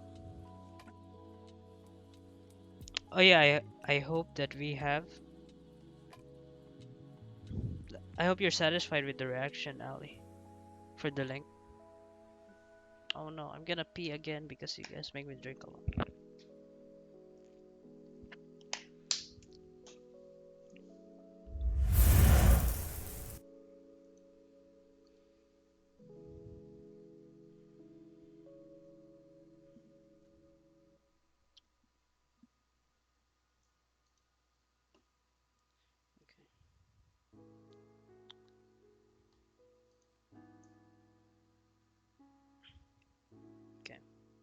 Final question, yes? Yes, Mr. Turtle. Okay, I'll be sure a question. Can you get? Wait, I'll scroll up in a bit.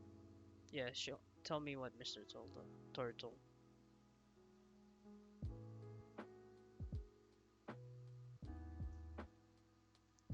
Mga ilang pages na ako mo kapag family gatherings. I try to avoid consultations. I really dislike those. Hey, but yeah, I do answer some of their questions, but I try to avoid talking about work or having that work mood in family gatherings. I try to avoid it as much as possible because it's very unprofessional. Oh, Doc talking about sex ed earlier. It reminded me of this meme that I posted on the memes. But during antioxidant talaga siya, Mars. Yeah, but the Filipino adults are very pushy. Exactly. That's why I stay away from family gatherings. I just eat the lumpia.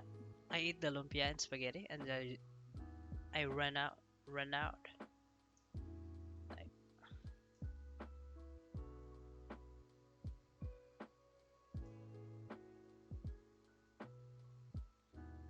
with nausea. So yeah. So yeah, follow me on Twitter if you want to tune into the next medical podcast.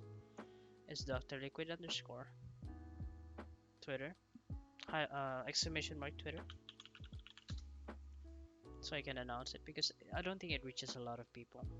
Only have 14 likes. Medical Talk first episode focusing on mental health. Okay. I say 10ish because I know I'm always gonna be late when it comes to that. But yeah, more podcasts like this. If you guys have any suggestion, what topics you want us to talk about, what you want us to feature, I will prepare for it, and I will feature a guest next week. And I'm highly encouraging participants.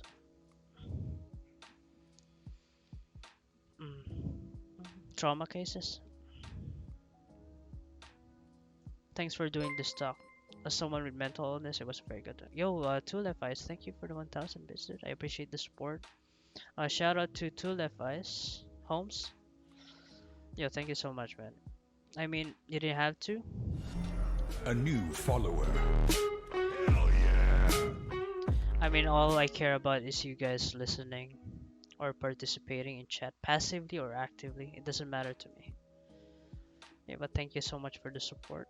You are not obliged to sub, you are not obliged to send bits.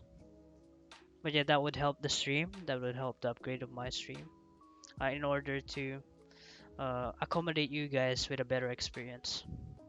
I will put all revenue focus on that. Hey Doc, have you ever did a surgery on someone who had appendicitis? Yeah, a lot of times. That's the most common surgery. We encounter a lot of cases like that. Yo, thank you, Bergwin. What's up? I'm not sure if you were able to listen to the podcast earlier, like with my guest, but yeah, you guys are still feel free to add questions. We can still talk before we end the podcast and move on to the video game. I play video games too, guys, to those newcomers. I'm a llama. I'm a llama biatch. Thank you for the follow. I appreciate it. Welcome, guys. Exclamation mark welcome. SO Bergwin. Okay, done. I'm glad you guys enjoyed the talk. He forgot to close his prawn tab. The Mao. I would close it all the time, dude. I won't let it get caught. Elmo, you looked? Yeah, I looked. Had to make sure. Debated. Yeah. We don't want to get we don't want to get TOS, dude.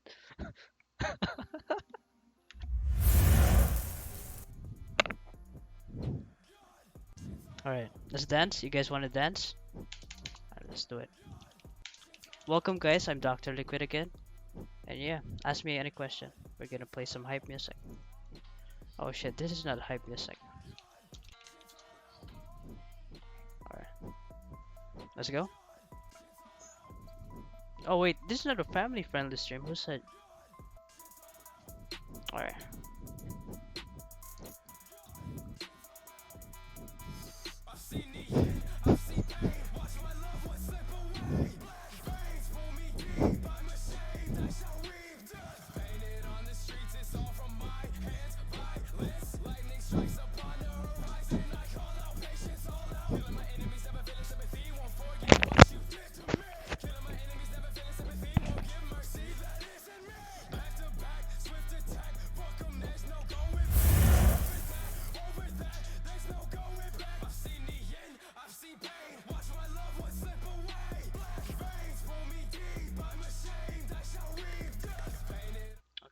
what dopamine levels are we talking about? Alright, let's calm down. Alright. Oh yeah. For those of you who redeemed the bicep tattoo, it's over here. This is the bicep tattoo, guys. Maybe I've been wasting time, my state of mind's been a little hazy lately, but I stay alive. Come take a dive. Yeah, so what was the question? Feeling down but never out, I'm hanging by a thread. I'm wasting time. What was the question, Albisha? I'm sorry I missed it. I mean, it's way up there, but can you guys paste the question down here? Sometimes I feel like I'm dying, sometimes I feel already dead. I got an obsession, perception's kinda messing with my head. I wake up in the days, don't even keep track of days. I got a problem with myself, but I know I'll be okay. I got a lot of pressure built, hope I don't crack the foundation. I think it's maybe time for me to change the location. I don't know what I'm doing usually. Yo, two left eyes. Yeah, I appreciate the bits, and yeah, feel free to message me if you need any help, or if you need someone to talk to. I'm always available, whether I'm at work or I'm not at work. Okay? I got you, bro. Naging aggressive kapag may nausea ng doc, pero tinanggal na. I think Nozenin overblocked his dopamine receptors.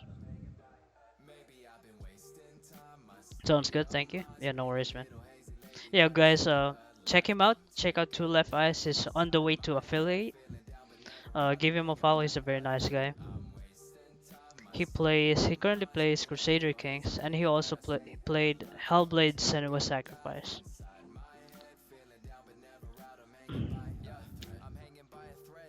So yeah, I think he deserves more followers. He's actually a really good personality. I see potential in this guy.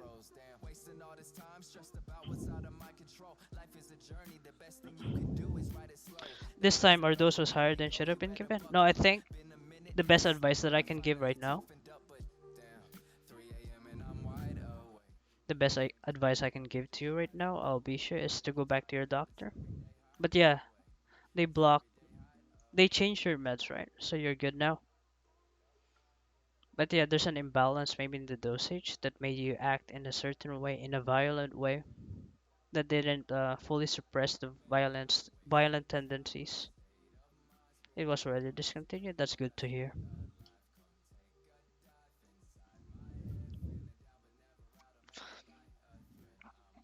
So weak pa din sa Apex. Alright? Weak pa din sa Apex. But Albisha, did you have a trigger for those violent tendencies though? I'm curious.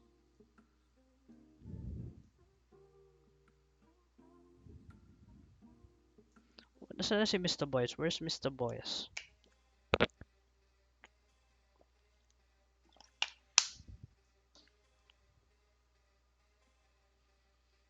Nalinis lang for little things. Oh yeah, so I'm open for new suggestions of what you guys would like to hear in the next podcast, or what you would like me to feature on the next upcoming podcast. We will be hosting those podcasts once a week, every Thursday. I think it's good. Same time. It's not easy to hit a sweet spot for the right med.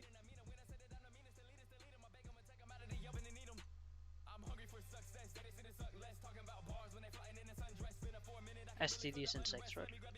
Okay. What else? STDs? Awareness on STDs and its impact on health and in general.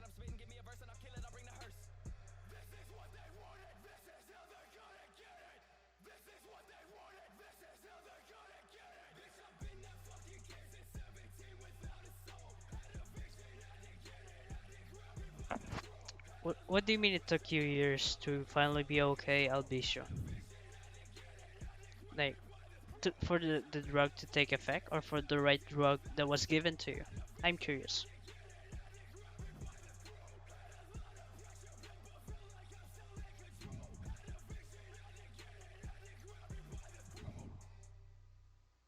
Alright, alright.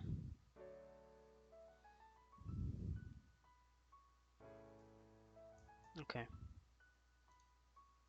All right, you guys want to talk about this?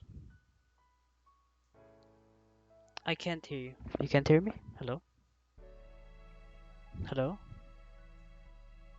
What do you mean?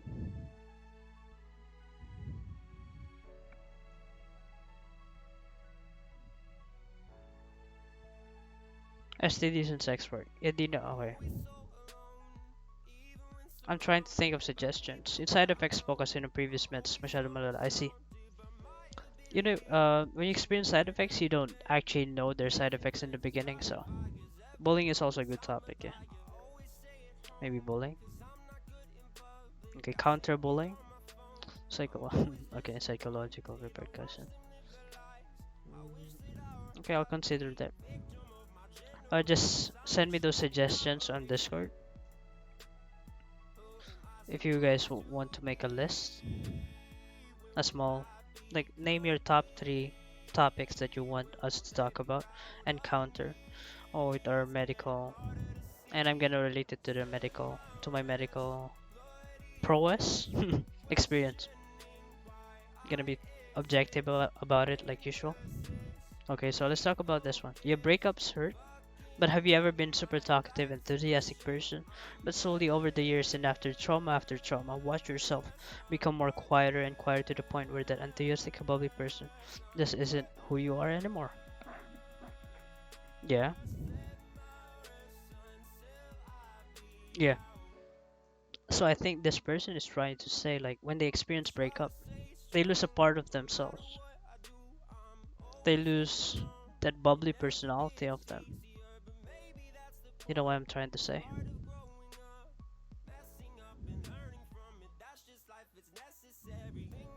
Wait, you guys can hear me, right?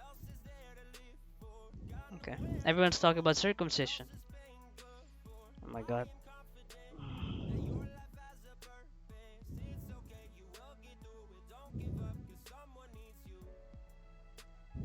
That happened to me, then I got back up and leveled up.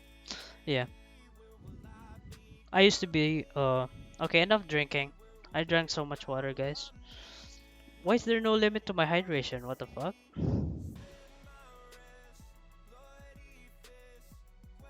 There's no limit to my hydration. I'm peeing buckets. Okay, I'm not gonna hydrate anymore. I'm drowning.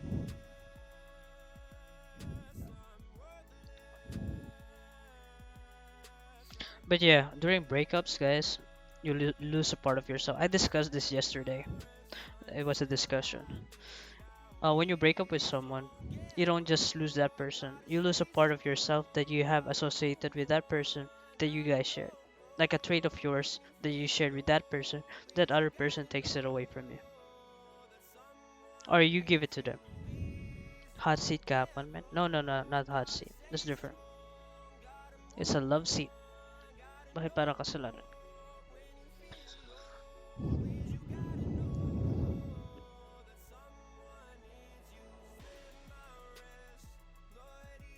Oh, damn.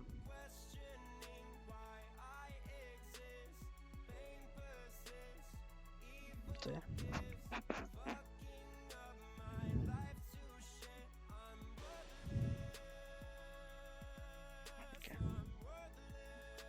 Any other topics that we can encounter at Twitter? Depression, maybe? Depression? Let's see. There were a lot of dishes in the cinema, I bet. Depression.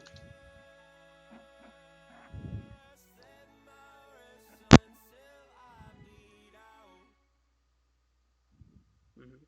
If you have depression, if you're experiencing mental problems, I don't know. I haven't heard the news, Mr. Bush. If you're experiencing any problems, if you feel down, don't forget to, don't be shy to reach out to people who care about you. If you think that you don't have people that cares about you, you can always message me. Okay? I can be your friend. I can be the shoulder to lean. I can be your shoulder. I can be some that shoulder to lean on. I can be that professional.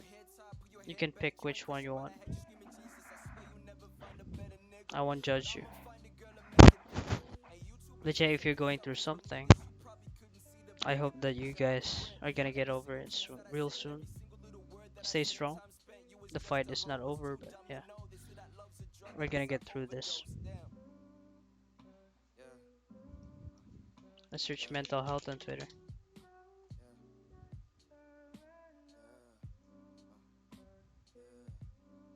Yeah, the biggest tip is to simply to talk about it. Here you go.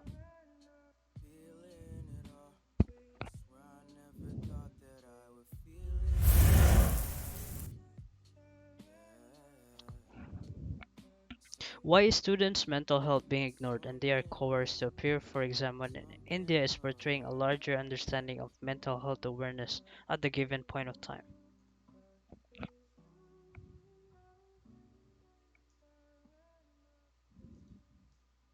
Rectful. How about rectful? Okay, rectful. Yeah, I heard about that news before.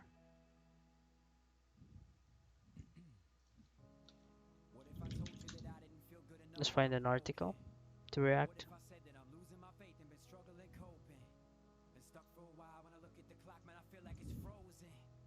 Okay, rectful. Let's talk about rectful.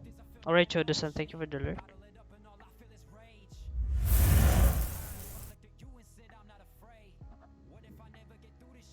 July 3, 2020, Rectful passed away. By Ron Bernstein.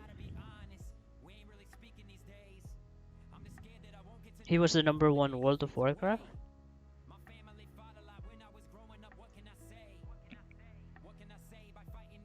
Okay, for those of you who don't know, Rectful, he's a former pro gamer. He played World of Warcraft. So, according to this, he was a streaming pioneer. Okay. We have to recognize that the stigma around mental health and treatment often prevents people from seeking and getting the help they need. Exactly. It's being frowned upon by other people. So those people who are actually suffering are being quiet. They're not getting the help they need. That's why we encourage people, especially in this community, to speak louder, to have their voices heard. You can reach out to anyone here, brothers and sisters.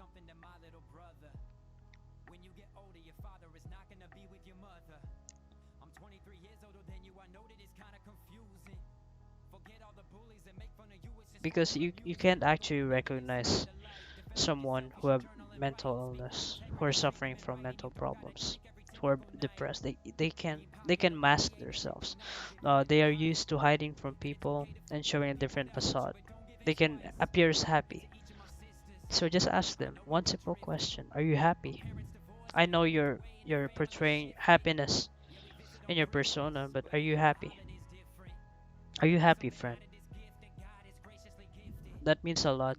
That would mean a lot to anyone. I think people should ask that question more and never ever self-diagnose when you are suffering. I see. That's nice, Ali.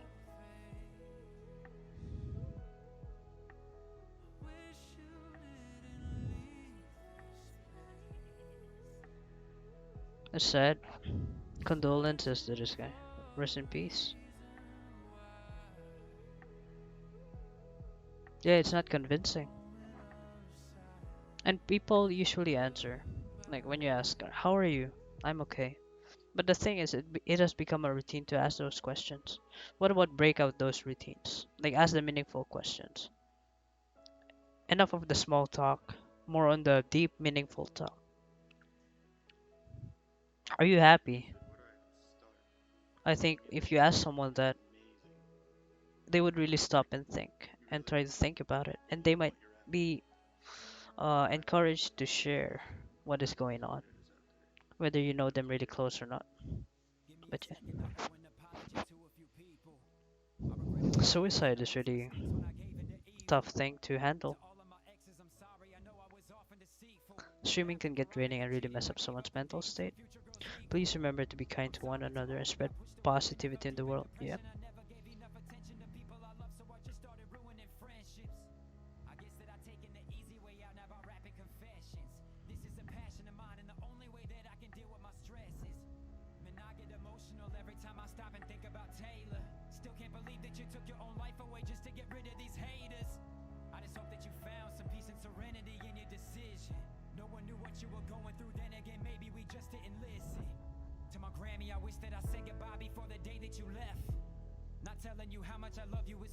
Yeah, and tell the people that you care about that you love them.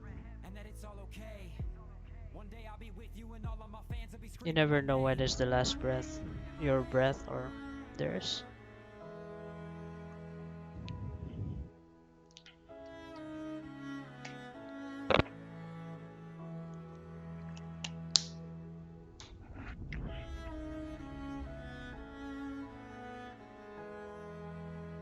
I also felt sad when I heard Chadwick Boseman died from colon cancer, and we saved him from being homeless. Wow, wow, really, Holmes? That's awesome, dude. This song is dedicated to Taylor Props to Eller. you then. We love you. And may you rest in peace.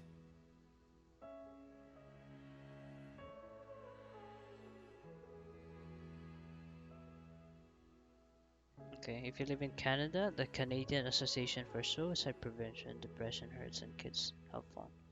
This is the hotline. That's so sweet, Holmes. I gotta talk to Mike again. Actually, that was in 2017 on Twitch.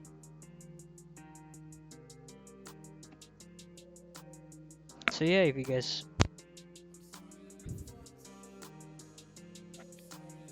Okay, I need to use the restroom. I've been drinking too much water.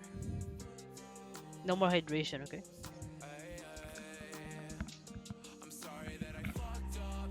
Now we go through it again, where I gain another pain and I lose another friend. I fucked up. It's getting hard to stand and I miss another plane, cause I took another Xan. I'm fucked up, cause of all the things I say. I don't mean it, but I think that I'ma say it anyway. I'm fucked up. I don't think I can be saved. If I ever get redemption, it'll be inside the grave. I fucked up. I fucked up. I fucked up. I fucked up. Yeah, I fucked up. I fucked up.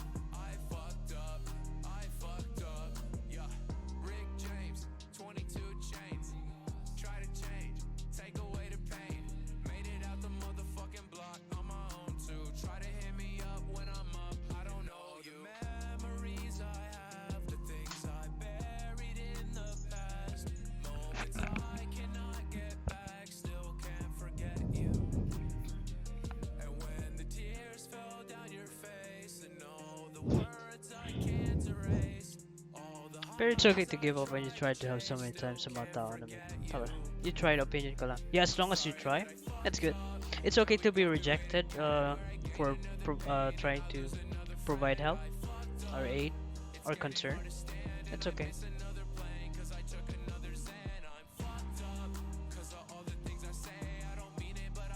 Alright, anyway. Are you guys gonna stick around for some gameplay?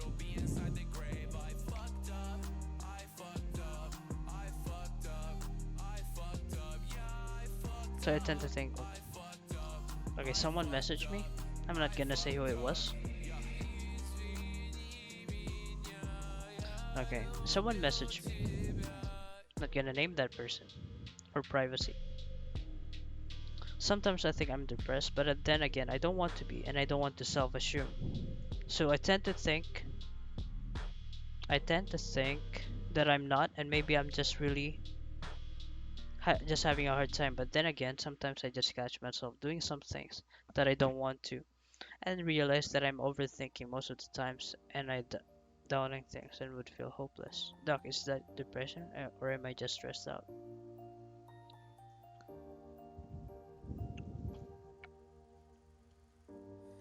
lately I feel so alone. Alright.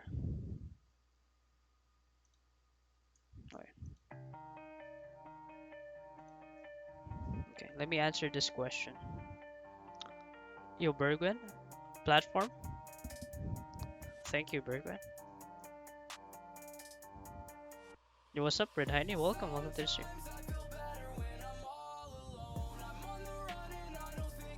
Thank you, Birdie. How are you today? I really enjoyed your stream earlier today. I mean yesterday, last night. I think it's my tone of voice, right? And the music. Yeah, I don't worry, dude. I got you. You have my full support, Bergwin. Okay, so this individual who messaged me. Okay, this individual who messaged me thinks he's depressed.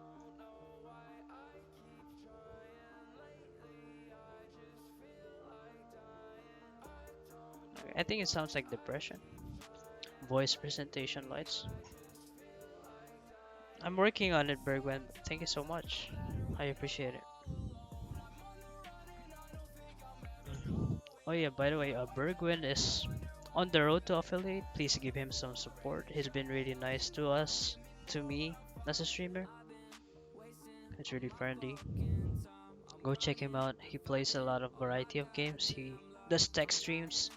If you need OS, if you have any OS questions, he's the man to go. What else did I miss, Bird? And he works on his stream a lot.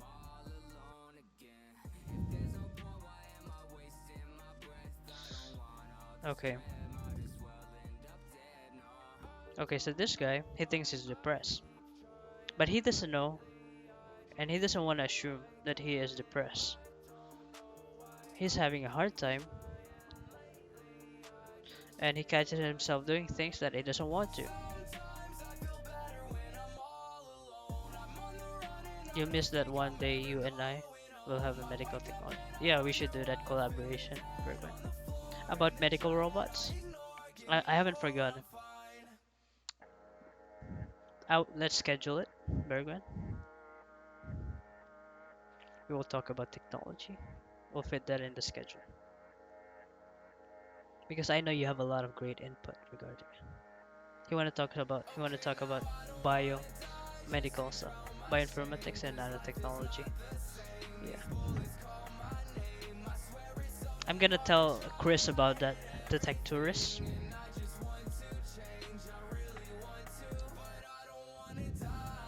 So yeah, for the person who messaged me, is that depression or am I just stressed out? It could be both, but if you have a stressor, mystery person, then you're probably just stressed out. But you can be stressed out and depressed at the same time. Because depression doesn't need a trigger. That's the case. Depression doesn't need a trigger. It just happens on its own. And people are helpless when that happens. Nobody who's depressed like being depressed. Yeah, Bergwin. What did you catch on the stream during the podcast? Did you catch what part of the podcast did you reach? I mean, when you got in. I'll make a VOD, no worries. I'll try to upload it on YouTube or something. We'll see.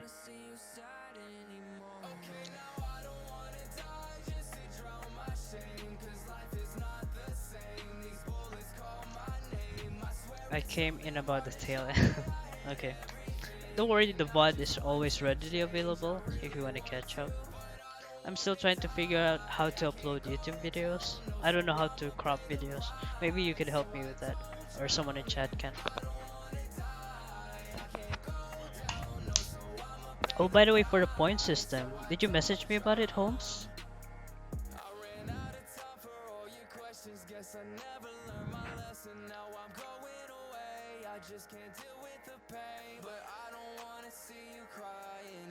Pinasing. It's okay, Bergen. How was your sleep though? Did you sleep well? You were really grinding for 5 hours. He was streaming for 5 hours. Okay. Cool, thank you. I'd appreciate that. Alright. Hold up. I have so many tabs open. Hold up. I'm gonna close some tabs.